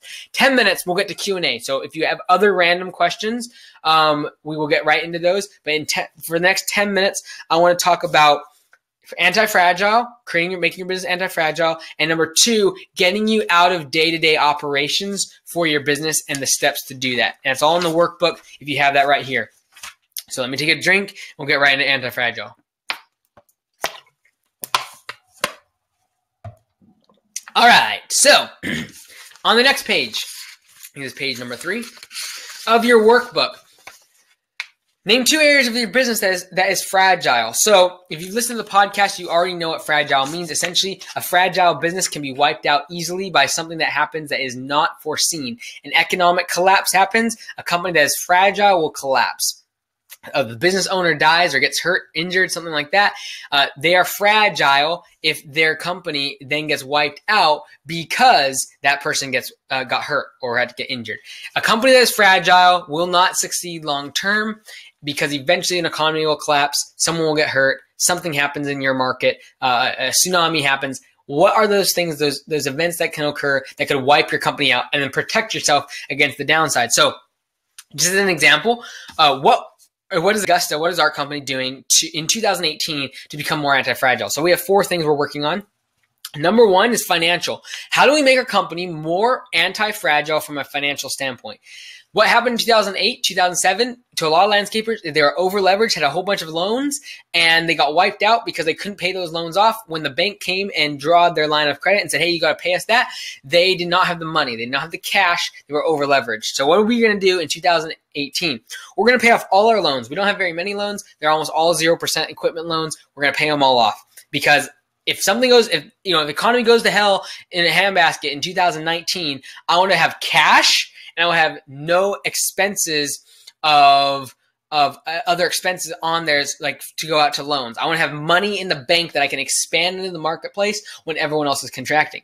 Number two is a people fragility, or area that you can become fragile in your business, and that is we want to remove people bottlenecks and dependencies. I don't want anyone to be so important or the business to rely on people so much that if something ever happens, if they got hit by a bus, if I get hit by a bus tomorrow, the company stops or is hindered or fails. So what we're doing is we're removing bottlenecks. We are creating a very level leadership model as far as it's like basically like me, my middle managers as far as the field and the office, and then office assistants and people out in the field. So there's not a lot of layers there because I want people in the field to basically be able to step in for a crew manager if something would happen to that crew manager. So that is another way that we are becoming anti-fragile. Number three, we're getting life insurance policies on key people like your crew managers, your office managers. The reason for that is number one, you can separate the beneficiaries out so it's a benefit for their family, but then also we get money if something did ever happen, and some people don't like talking about this stuff, but it's just part of life. Like it happens. And so be prepared. Don't be anti-fragile. If you die, is the business going to stop? If your number one employee dies, or gets, something happens, God forbid, if it happens, is the company get wiped out? Are you going to be put out by, put behind a year or two because you don't have that person, that role isn't filled? So, you say, why have the insurance policy? Well, because if I can get $100,000, I can go out and overpay someone that has all the skills and experience, and so that the business isn't affected for a year or two trying to get caught up on filling that position. So I would go out, hire someone for double what they might be needing, but they have all the experience, they can overcompensate, and they have all the skills that are required. So that's number three. We get life insurance policies on our key people. Number four, marketing diversification. We do not focus on one channel only. So although you heard me say test all the different mediums of Facebook, Google AdWords, a YouTube vlog, SEO, figure out all the channels of marketing and then go all in on one. That's true after you've tested them all out.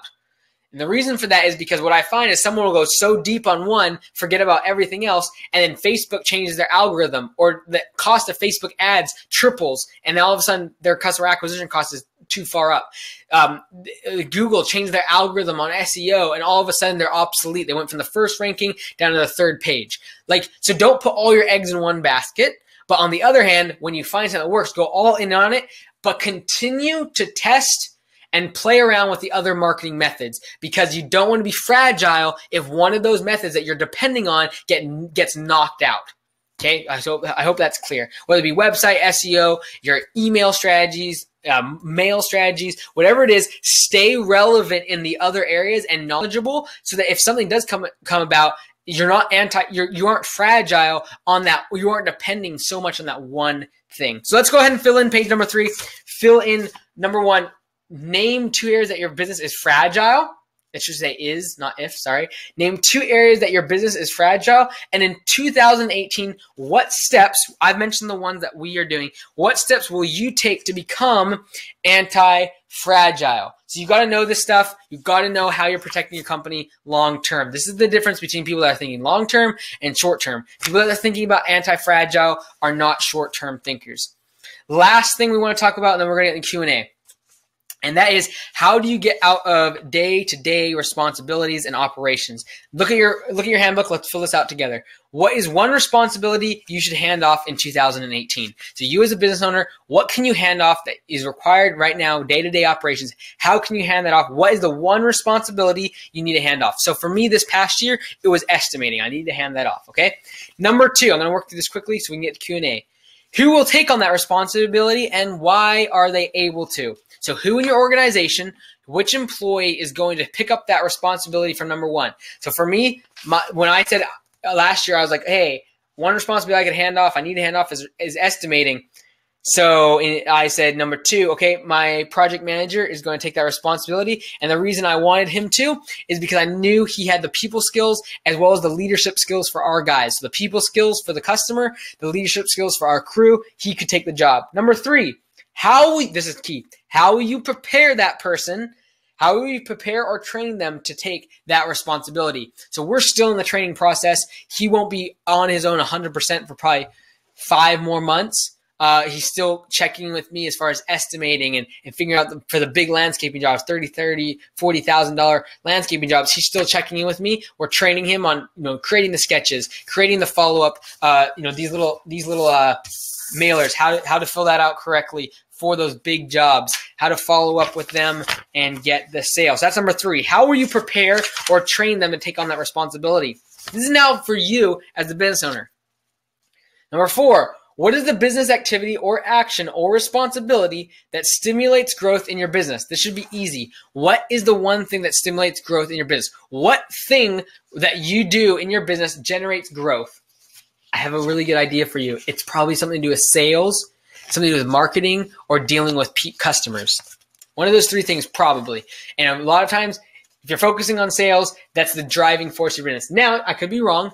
There's company out there that the more the owner gets involved in management, because that's their style, that's what they're good at, the more they focus on management, the better the company does.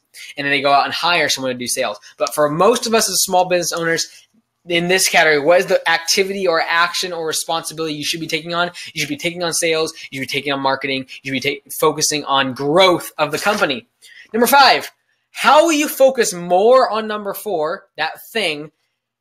So how will you focus more on that action or activity in 2018 and become better at it? And this is going to lead us in the last part of today's webinar.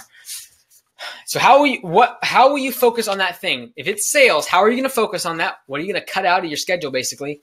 And how are you going to get better at that thing this coming year? How are you going to get better? If it's marketing, if it's sales, if it's customer service that you need to focus on in 2018, how are you going to get better at it? That's the last question of the workbook. So that's it for as far as a lot of the what I wanted to teach today. There's one thing I want to share with you guys that's coming up, and then we're going to go right to Q&A. So if you have questions, get them ready. I'm going to jump into the chat box in just a minute. Before we do, though, I want to share with you guys something that we've been doing. I haven't talked about it on the webinar. The podcast. And it's already started. It's been going for like probably 6 months. But I wanted to share something with you guys today. And you might hear me talk about it in the new year sometime on the podcast. It's called Pro Plus. And so I'm going to go ahead and screen share a couple slides with you guys. This will take 2 seconds and we'll jump right into Q&A. So this new thing is called Pro Plus is a members group. It is more access. I'm actually going to go, what I'm going to do actually, I'm going to jump to slide number 2. Sorry, guys. I'm going to go down because I want to show talk about why I started Pro Plus. So number 1 is there's just a huge amount of people on the course now. The course that costs $247 that you get from landscapebusinesscourse.com. If you haven't got it, you should really get it. However, that doesn't get direct access to me. And so direct access to me is webinars and calls, one-on-ones with me. A lot of people have been asking a lot for that stuff. And I'm sorry, like if you're one of those people, I just can't get to everybody. So the reason is because I've had this Pro Plus thing where they do have access to me and they do pay for it. So it's not because I'm greedy. It's because when I'm doing this stuff, I have to be paying people in my organization to be taking the things I would usually be doing. So I do have to make it economically right for me to be spending hours every single day on calls and webinars with Pro Plus members. However, so that being said, people that want direct access to me, that's why I started Pro Plus. In that Pro Plus group, it's a dedicated group of lawn care business owners. And it's not like you can go get some stuff from forums, but on lawnsite.com and things. But a lot of times, as you know, there's leeches on there. People are just, looking for someone to complain or to, share their 2 cents that has not been successful. Anyways, that's that. I also started it because I wanted to give tactical and specific advice and strategies to grow your business, be held accountable to your goals. And so once a year we'll be doing a goal thing with the Pro Plus. If you joined, you would also be able to do that. Once a year we do the goal thing where we go through the goals, and then I held everyone accountable in their one-on-one calls, as well as in the Facebook group, the private Facebook group that we have there. And then you get a group one-on-one. You get answers from the group as well as a one-on-one call with me. So I'll go back to page 1 because this makes more sense. Sorry. So what does Pro Plus members group include? This is the last slide, and then we'll get right into Q&A, so get those ready. It's a 1 monthly live webinar. It's a marketing strategy lecture. So we'll take one strategy every single month and go very hardcore, deep into it. So I mentioned a couple of them today, like the text to call, the gift card strategy, and the mail strategy. We'll take one every single month as a group and go very deep on it. Walk you through the entire process, and it will be like tactical, do X, Y, Z. It will not be theoretical. It will not just be like a teaching about marketing. And then each of those webinars we have a Q&A session. The monthly, we'll do another webinar. So there's 2 live webinars. The second one we put one of the members on a hot seat. And basically what we do is I talk with that person before the webinar. We get all of their information as far as numbers, marketing, what they're doing, their website. And then as a group on the live webinar, I essentially interview them. We go through their numbers. We look for ways to improve. We look for holes in their financials. We look for website, how they can improve. How can they improve the SEO? We can look at their cost of number of what their hourly rate is. We did that on the last one. It was really good. His hourly rate was too low, and we're figuring out how we can get that higher. We figured out a whole bunch of stuff by looking at their financials and then having them live to answer questions from the group. And really, you get like 30 people that are objectively looking at your business and be able to critique it. Highly valuable. We do once of those a month as well. So there's 2 live webinars.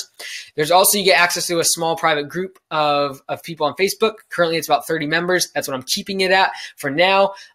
You get one annual call with me. On that phone call, we go through several things. Number 1 is accountability. I'm holding you to the goals that we set up in December. So at the end of December, at the end of each year, we do all our goals for the next year, kind of like what we're doing today, but a little more in depth. And so then I call you specifically. I'm looking at your goals and I'm making sure you're accountable to those. I help you do planning. So those one-on-one calls are scheduled throughout the whole year. And then also advising, like if you have any questions specifically with your business, all 100% confidential. Those are not recorded or shared. It's 100% just you and I. And then also what we just started doing, we had to kick 2 people out of the Pro Plus members because they were too close to other members in their market. So we just gave it to the person who had signed up first. We will no longer allow people within the same county or same proximity to be both on the Members Plus group. The reason for that is because if you're in the hot seat, you don't want to be thinking about your competitors knowing information. And also it's so that you can get more access to things like the text to quote option and more information on that sort of stuff, and not have competitors doing the exact same thing or copycatting you. So I'm going through this fast. There's a $5,000 cash money back guarantee. If you do this for a year and you don't make $5,000 extra in your business and you apply the strategy that we talk about in each webinar, every single month, and you get in the hot seat and you apply everything that's said, if you can prove that you applied those things and it did not work and you didn't make $5,000, essentially a 500% return on the $1,000 annual membership. If you can prove that you did everything and it did not work, I will personally give you $5,000 cash because I just 100% know it will work. I know that it'll double and triple people's businesses because it has already. We've only done it 6 months and the people that are already in it are like, we only have dropped the 2, and I think 2 other people have left just for whatever reasons. And so people are staying in. The reason that this is down here, the expected wait time, is because I'm not opening it up for more than 30 people right now. It's staying at 30 for now. Maybe one day we'll go to 50. But right now, if you do want to get on Pro Plus, you will not get in. So I want to make this very clear because I know people are going to email me and try to get in, things like that. And people have. However, it's only I'm keeping it small, and only as people leave will we put new people in right now. If we go to 50, maybe next year, then some more people would get in. But right now, you're probably going to be waiting several months before you get in. So if you do want to get on the waiting list, just text, like it says on the screen there, Pro Plus to 44222. And then when a spot comes available, I'll let you know. Like right now, it will not be, you cannot get in before February or March of next year. Like that'd be the earliest. And so, yeah. So that's basically it. I haven't talked about this because what I've been doing is when people ask me a lot for the one-on-one stuff and they want more access to me, I have just been saying, okay, hey, you can get into the Pro Plus. It's this month and this much per month, or you pay the $9.99 for the whole year. And then that's how the 30 people we've got has accumulated. And it's a tight group of people. I would love for this one day to be where we can do a conference together. If we ever got to the 50 members, I'd probably say, once a year for, in January in our slow season, if we all get together somewhere. So that's going to happen. This will go up. So essentially I want to keep this, low, and then this will eventually start going up. So the cost right now is $129 per month if you go month to month, or it's $9.99 for a 1-year membership. If you text this to me, I'm not going to be emailing you anything. You're just going to get on the wait list. So if you are texting that to me right now, as I see a couple of people already have, as I'm getting the leads in, like if you text this, you will not get in. All right. It's not like I'm saying this because I'm trying to make scarcity. It's just not, you're not going to get in for a while. February, March, you might be getting in. And maybe middle of next year, I might increase it to 50 people. So that's that. That's enough said about Pro Plus. If you have questions, let me know. But right now, really, it's full. I'm not really trying to get more people. So, but if you want to be on the waiting list, text that number.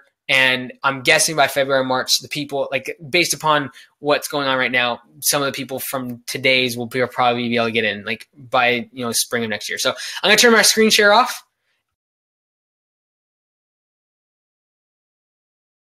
Answers. Here we go. I'm jumping in the chat box. If you have your questions, go ahead and ask me those. I am going to throw up one more poll, and that poll is going to be this question. What is your number one hurdle for growing your company in 2018? I'm going to throw that up there.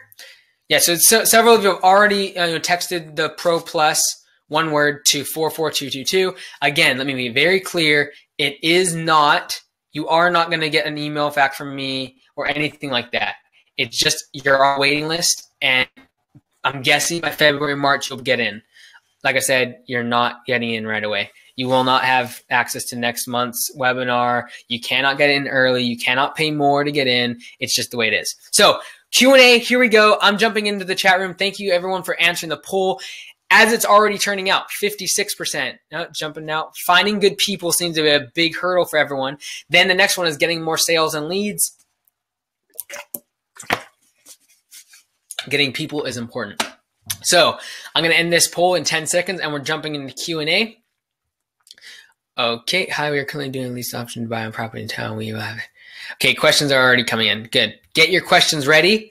I am going to be here for at least until you have all your questions answered. So finding good people. Here we go. We're going to end this poll now. You can see the answers to that. Oops, sorry, people are still submitting. Sorry if I locked you out there.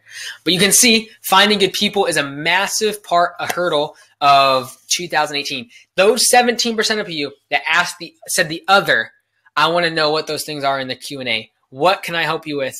Or at least share my experiences of what we've done with our business. So, excuse me. Jessica asked a question. I'm going to go ahead and broadcast this. Hi, we are currently doing a lease with an option to buy on a property. We'll be able to have a retail location here. However, we don't have much money saved up to get equipment and material needed. Should we go into debt for it or hold off and to do the retail location? Let me think. Let me see here. We are currently doing a lease with an option to buy on a property in our town. We will be able to have a retail. Okay, so Jessica, I don't know if you're in the course or not, but module number 6 of businesscourse.com. Module 6 talks about this. You've probably already listened to that based upon your question. So where you're at in 2019, I would hold off until, because the service side of your business is always going to be your money maker. So don't abandon that to start the retail. You start the retail when you have enough money so that you can attract more leads to the retail side, which would then complement the service side where that's where the money's at. Okay. So be very clear. Services, and some people got confused about this on the course because we do retail, like delivering of materials and things. But it's literally like 15% of our company's revenue, 15 to 20%. It'll be a little bit more, like 23% probably next year because the second shop. But like that's the small part of revenue compared to the service side, and the service side is where all the margin's at, and that's where the growth is at too. So don't jeopardize the service side of your business and not have any money for marketing or hiring people or getting new equipment because you went out and bought expensive land or spent because you can spend $100,000 on an office, a nice retail location, building up a shop. Like you can get really, really expensive. For our franchising model that we're using for Augusta, we are essentially making where for under 100 grand, you have your whole shop set up. That includes an office, includes grading the entire location, the blocks for your materials. Like, so we kind of got down to science. I wouldn't be spending anything close to that if you're just starting out as far as just testing the retail. Don't jeopardize, bottom line, Jessica, don't jeopardize your service side of your business or where the money's at in order to make the retail side. So if you are doing a lease to buy, that's awesome. Just keep in mind, you don't want to jeopardize the service side of your business by focusing too much on the retail. Hopefully that answered your question. On the course, do you still buy Lawn Pro for students? Nate, so this is a recent development in the past couple months. We've stopped selling are giving away Lawn Pro for the course students. So the difference between, this is kind of Nate was asking, is like the course versus Pro Plus. So the course, you get static information that I update, as it comes in, but it's not like live webinars, calls with me. There's no group right now for Facebook. And so that stuff is static, like the 6 modules, all the documents that we use. And I just put up a new one, which by the way, if you're in the course, you need to make sure you check out the new document I just put up there. It's a 32-page manual for your employees that is compliant with the law, and it allows you to change your states for things like sexual harassment, things like for how to, it's an employee manual essentially that you can give to your people. They'll know all your policies, procedures, it's completely compliant. So essentially, no, we don't give Lawn Pro anymore away with the course. Excuse me, you get the 6 modules of videos, you get all the audio content that I record at seminars that I'm going to. For instance, in January, we are sending our managers to a seminar. We're going to record that audio. It goes on the course. New documentation like the employee handbook, the safety manual that we uploaded, all of that stuff still gets put on the course, but you don't get the live stuff with me. You don't get the calls with me, and you don't get the hot seat, the member stuff. That's all Pro Plus stuff that right now the 30 people are getting. So that was for you, Nate. James, here we go. I chose other for our biggest hurdle. And the biggest hurdle is finding the right customers. We are working on greater route density and marketing to those clients. Yeah. So, there's one thing, a lot of people put like sales as your biggest hurdle. Then there's the second question is finding the right sales, right? And that comes back to what are you using for marketing? And all leads are not created equal. Some leads are going to come and they're more valuable. They're going to stay with you longer. They're going to have all the add-on services. They're going to have 2 cleanups a year. They're going to have mulch. They're going to have flowers. They're going to have you trim their trees. They're going to refer you all their friends. Like those are the customers you want. And the more you do marketing and the more that you track what marketing brings in which clients, and then tracking those clients over the course of their lifetime with your company, the more you do that, the more clean data you have as far as finding which clients are right, and then what marketing method brings in those right clients. So that one, it takes a couple years. It takes a lot of experimentation. I am fortunate, I have to say, to one extent, because I have all the course members to get data from. So I like a lot of the stuff like I've kind of heard about and I tested out myself, and I have a lot of data from them as far as what's working, what's not, what type of clients are coming in from Facebook ads, which ones, like Facebook ads right now is still good, but I just know in about 2 years, I'm going to be saying, time to get off, guys. It's too expensive because bigger companies are like, you go through your Facebook feed, you're starting to see bigger companies in there now. They're going to start eating up the ad space, and they're going to increase the price just like it happened with Google AdWords. And so the more that happens, eventually I'm going to tell course members it's too expensive. Not all markets, like every single market's different, right? But eventually, finding the right customers will eventually become more expensive on certain platforms. And that's why I'm looking at text to quote, right? Like I don't have to pay anything extra besides a sign on my shop, or a sign on my trucks and my trailers, and a sign, on the back of a business card. And so like, I don't have to pay anything extra for that. It's a method of marketing that I think is going to be huge, and it's worth the gamble because I'm not spending thousands of dollars on some marketing campaign. It's going to be boom or bust. But if it booms, I'm all in on it. And I'd rather be ahead of the curve than behind it. Any more questions? We've been almost 2 hours, man. You guys are, I was long-winded. Sorry about that. Sorry. I gotta be faster at those things. I hope someone got something for 2018. And can really implement it as far as, planning. I spend one day every single year.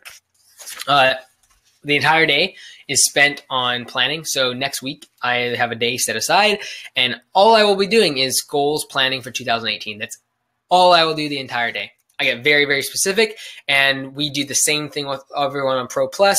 It's like, okay, we got to figure out goals for the company. I do it personally also for personal life and things like that. But you got to go really, really deep and on what the goal is how it's going to happen, when it's going to happen, why you want it to happen, how it aligns with your long-term vision of the company, of your personal life, your personal ambition. And so if those things all align and you get really focused on that day, so I spend that, I spend at least 7-8 hours just going through the next year, and getting goals, timelines, how it's going to happen. So I break it into business, personal, online business versus, Augusta Lawn Care Services and all the different things that we do. So that's kind of what I do as far as that. Chance, when you do text to quote using GPS, do you include the entire property square footage or just the landscape?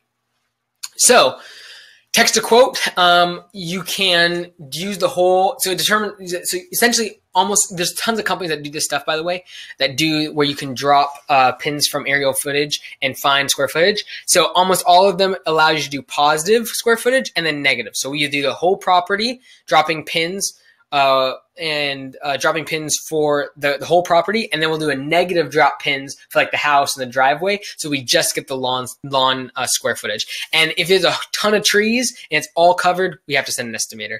But so your market, we know that certain neighborhoods we have to send an estimator because there's so many trees. It's just not going to be accurate, and we don't want to be asking the person do you have a big backyard? How many square foot do you think it is? We don't want to be doing that. So we make sure that we definitely make it very simple for them. If we right away see from an aerial shot that it's covered with trees, we will send an estimator out. But your question was, do you include the entire property? We do not do the entire property, and that's what some companies are using right now is Zillow. You can go on there and see the customer's whole property square footage. Really easy. You can use the county assessor's site as well to find square footage of properties, like how many acres, things like that.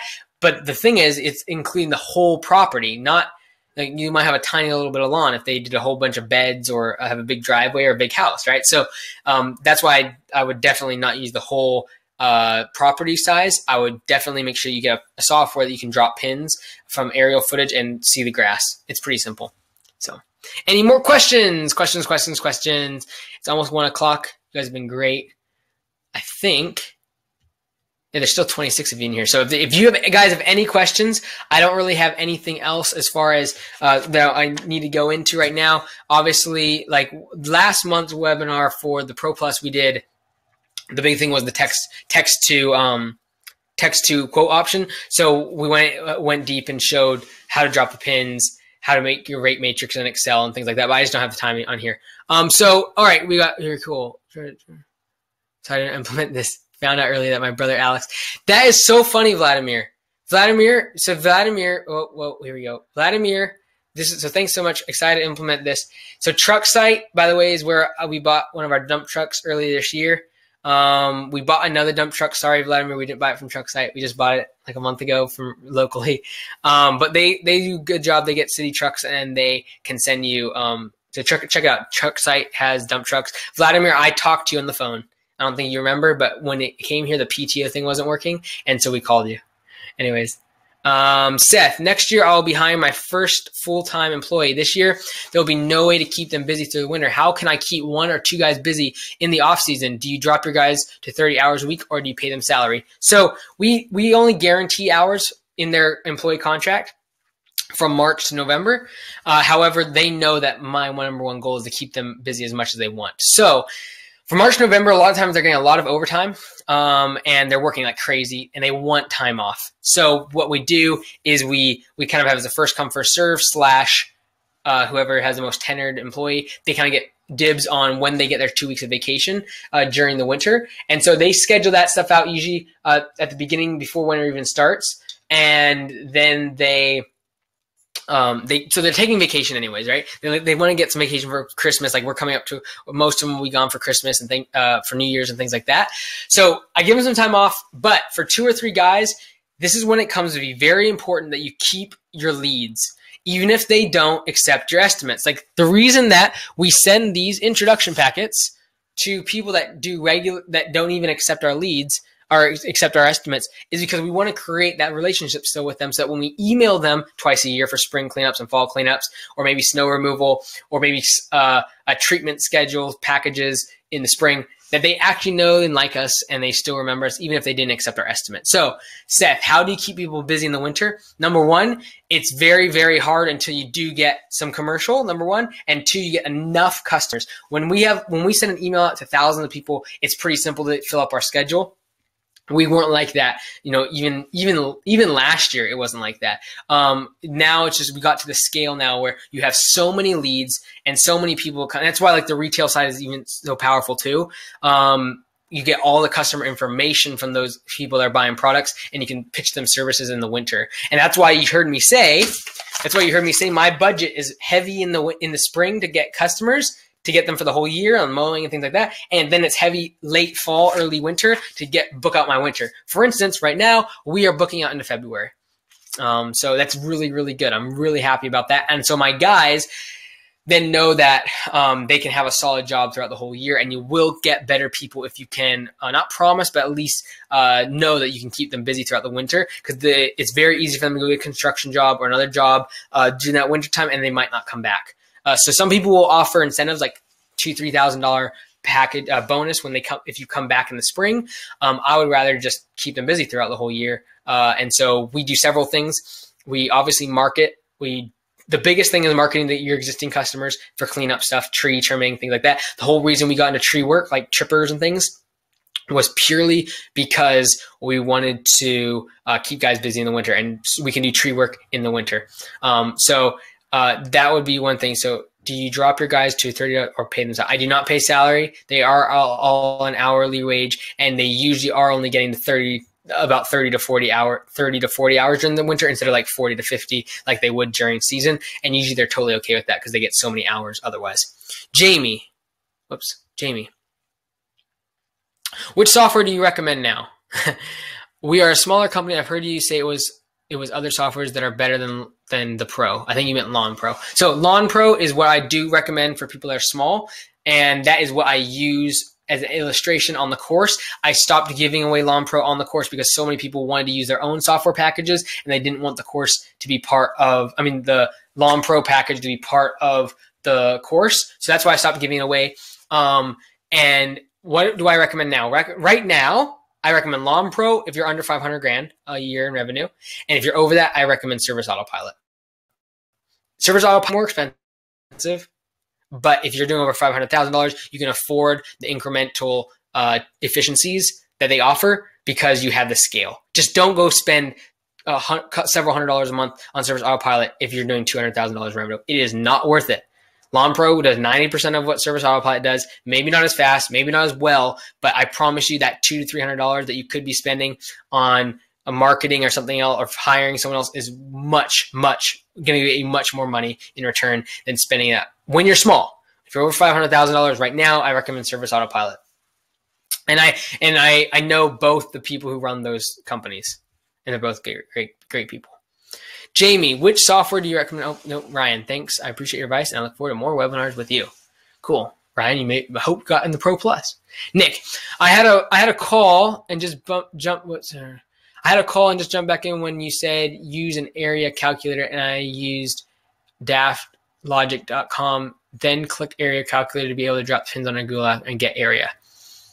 I don't know if that's a question or if you're just telling everyone. So I'm guessing you found a place where you can drop those pins and find area. That's great. Lots of sites online. You will have to pay for some of them. Lawn Pro, by the way, does have this feature, FYI. So if you're using Lawn Pro, you can use the calculator. And get the square footage, and then put a custom field in their profile and lock that number in there. Just FYI. It's all part of it. Chance, Lawn Pro is awesome. Been using it for a few years. Yeah, so if you are on Lawn Pro, you recognize that it is free, Nick. Nick, I have something to do with that. So I was down with the owner of Lawn Pro. It's just a small little company. It's not like ServiceHub with a massive amount of employees and stuff.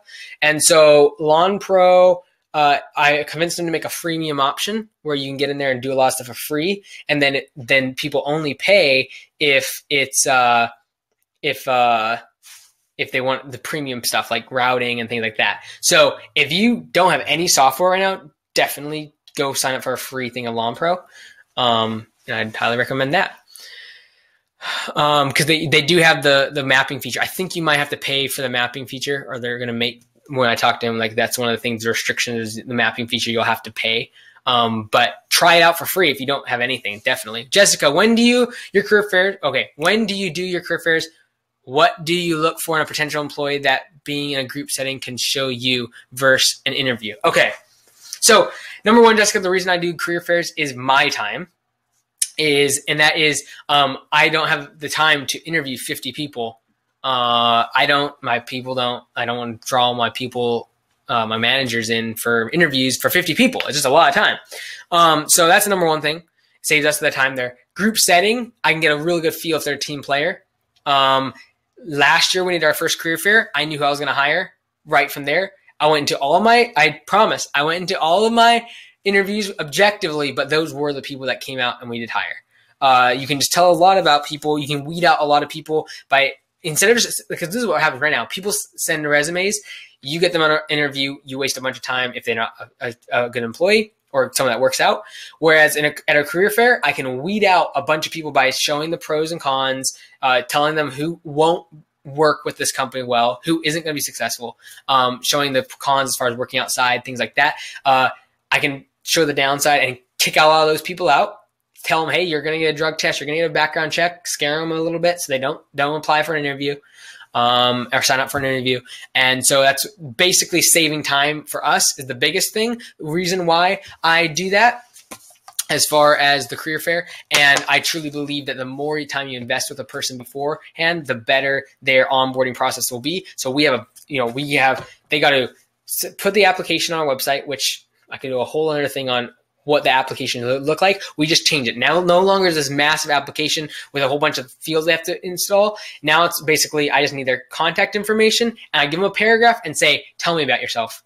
What's your experiences? Why are you going to be good for this job? And then I can tell a lot about that person, how they respond to that question. And so I just kind of give it open. If you want to check out what ours looks like, just go to AugustaLawnCareServices.com/careers, or just go to our careers page right from our homepage. And you'll be able to see what our application looks like. That application comes to our office. Our office then invites them to a career fair. From the career fair, they can, if they want to, sign up for an interview. And then at that interview, my two managers, at least two of them, are with me at an interview. That interview goes to a second one, and that's when they make hiring. So there's a pretty good process. Once they get on board, then they got another process of onboarding training for, it's intensive for 2 weeks, and then over the course of 6 months, they get fully trained. So it's a long onboarding process. A lot of time and money is invested into them before they even start really producing. But I think what you invest into someone else and you put into them, they're going to give back to you many times back. So it's just a huge, great investment that you got to do. But yeah, basically it's saving me time, and it's also showing them that we're a legit business. We don't just throw people into things. Matt, do your crews use tablets in your trucks to track time, routes, etc.? Part of us owning or hiring people, one of the requirements is they have to have a smartphone that will work with our software. Basically, it just needs to be an Android or an Apple. And we require that as far as part of being an employee. The reason for that is because if you start throwing tablets into trucks, if they die, they're not plugged in, they're not charged, they're broken, they're taken home. Like, it's just so hard to track. And it's tough because legal stuff, as far as if they're doing something crazy on a company phone versus a company tablet versus their own phone, like, it's a little bit hairy. So we do not have tablets for them from the business, but we do have backup tablets if they're far out their phone. And we also require them to have their own smart phone. You're hosting a career fair or part of one at a local school or somewhere. So sorry, Seth, I didn't make myself clear. We host the career fair, and it's only for our company. So they have to, first of all, we drive all the leads. So whether it be from Facebook or Craigslist or wherever, from word of mouth, we tell everybody to go and apply on our website. That website then funnels them to the career fair. Some people won't even show up because they aren't committed. They're just sending their application out to everybody, right? I don't want those kind of people. I want people that have actually read about our company and know us a little bit. So I get as many leads that I can up top into the funnel. They have to fill out the application on our website. People that come through that funnel, then they got to come to the career fair. They get to that funnel, then they got to go to interviewing. So it's a lot of things to weed all the people out, but I'd much rather scale slower because I can't find the right people than to hire the wrong people. That's just me. Some people would do it otherwise, but I don't think I'm a pro at it. We've messed up on two or three people. Three people that we have had to fire and that haven't worked out. And so it's not a perfect process, but I guarantee you, if people came to our company versus any of our competitors on a local market, they know there's a difference in our culture, 100%. And part of the career fair and the onboarding process is definitely part of that. Any more questions? Is there no more questions? All right, thanks. So I'm gonna get out of here in about 30 seconds. If you have no questions, drop it here, and I am gonna stick around because I think there's still 20 of you in here. So here we go. A struggle I have is getting clients to buy all the services that are necessary for a great lawn. I've tried to deal with this by offering all-inclusive type service, but many people are turned off by that. How do you deal with that? So I would not try to be pitching it to them as much as, so you see, this is how you phrase this, Vladimir, is you struggle to get clients to buy. I would present the value that you offer and let them come to you. Once you have a client that is a mowing client, that's kind of the gateway drug to all your other services, right? But don't force the other services. Don't force the treatment packages and the trimmings and the cleanups. Like, don't force those things. Let them come to you, but stay in touch with them. Stay in touch with the email. Stay in touch with the before and afters of your treatment packages over the course of 1 year, and show that to everyone, all your other mowing clients. Let them come to you, and you'll be in a powerful position as far as price. And also make sure your prices are standardized for your mowing and for your treatment packages. And then also, obviously, for like trimming and things, you need to have a standardizing pricing menu for your hourly rate, things like that. However, for treatment packages, have a standardized price based upon the mow. So if you've been in the course, you know that if you have a mowing price, you should be able to determine someone's package of services as far as treatments, aeration, chloration, thatching, fertilization, weed control. You should be able to figure out all of that based upon that one mowing price, because it's all based upon square footage. So once you have that square footage, you can do a lot of damage. So that's why, like, when we sell someone on mowing, in our introduction email, we can right away have a price for their packages, like without much work at all, because it's all automated. And we have a price for mowing that's automated based upon square footage. Like, once you have square footage, you can get mowing. Once you get mowing, you get treatment schedule. Once you have treatment price. When you have treatment price, you can sell a package. And so the money part, I wouldn't worry about. It's standardized, but I would definitely deliver value, and then just remind your existing clients, your mowing clients, of the other services you offer that are higher profit margin for you. That's what I would do.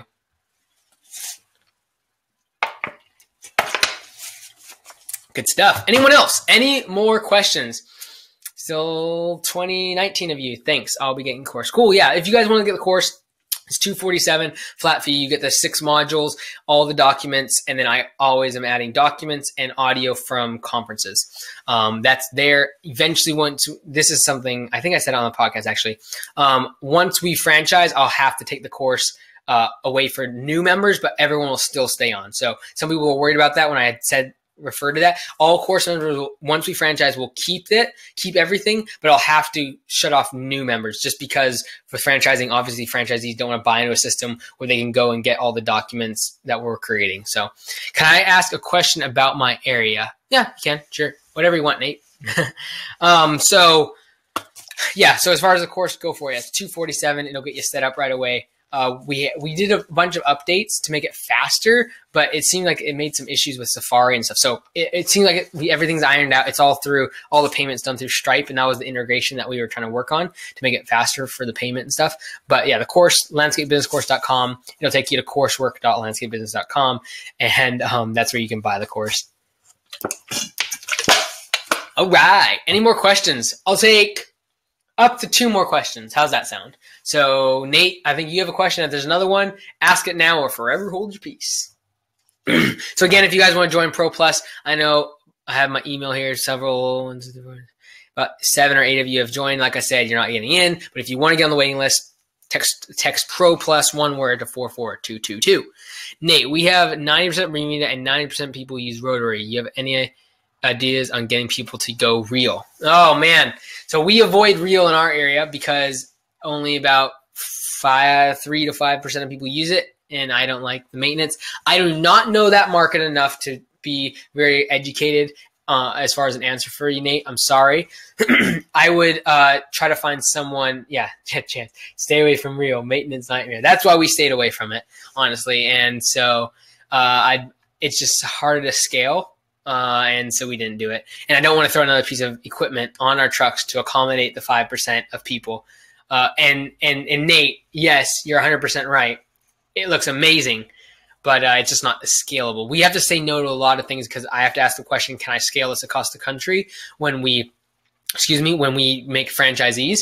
And so I ask that question a lot. Is it scalable? Ask yourself that question, even in your business by itself. If it can't scale, if buying a $3,000 reel mower and it's going to cost a ton of maintenance and training all your people, just don't do it. Excuse me, don't do it. But if you have 90% of people needing that service, go for it. You're not going to be able to make a business on 10% unless you absolutely dominate the market. So it's a tough one if I'm not actually there, haven't seen the kind of mowers that you're getting dealt, as well as your market, and see actually how much that is. So we got one more question. If anyone else wants to hop in and ask their question, let me know. There's still 19 of you on here. So, all right. So I'm going to clock out now. Unless there's one more question, I'm going to stay around. But thank you, everyone, for coming on today. It was a lot of fun, over 2 hours. I will try to put some of this on the webinar, on the podcast. At the very least, for all the course members, I will put this audio whole thing on there for the course members. And you will get a replay of this whole video in about 5 hours. This fellow, you'll definitely want to look at. Keep it in your drawer. Refer back to it. I would love to see these pop up in my inbox in about 5 years when people have dominated this thing and have made their companies big. That's what I love about what we do at landscapebusinesscourse.com. Looking forward to the podcast. We actually have a new logo that's going to be coming out. It's going to make the podcast audience jump. I just know it because right now our logo for podcast is really lame. No one would ever click on it because it looks kind of dumb. So working on that. And thank you all. Thank you all for your attention and listening today, hanging out with me for so long. And again, if you do want to go to Pro Plus, I already have an email that came in from someone on the webinar saying, can I please get in? I'm willing to pay more, blah, blah, blah. Sorry, no, it's a wait list. If you're going to get on the Pro Plus, it's a wait list right now. I might go to 50 people next summer or late fall. But right now, if you get on the wait list, maybe by spring. So thank you all so much for being here. Until next time, guys, be great because nothing else pays. This is Mike Andes, and you've been listening to the Landscape Business Course, not the podcast, the live webinar. Thanks again, guys.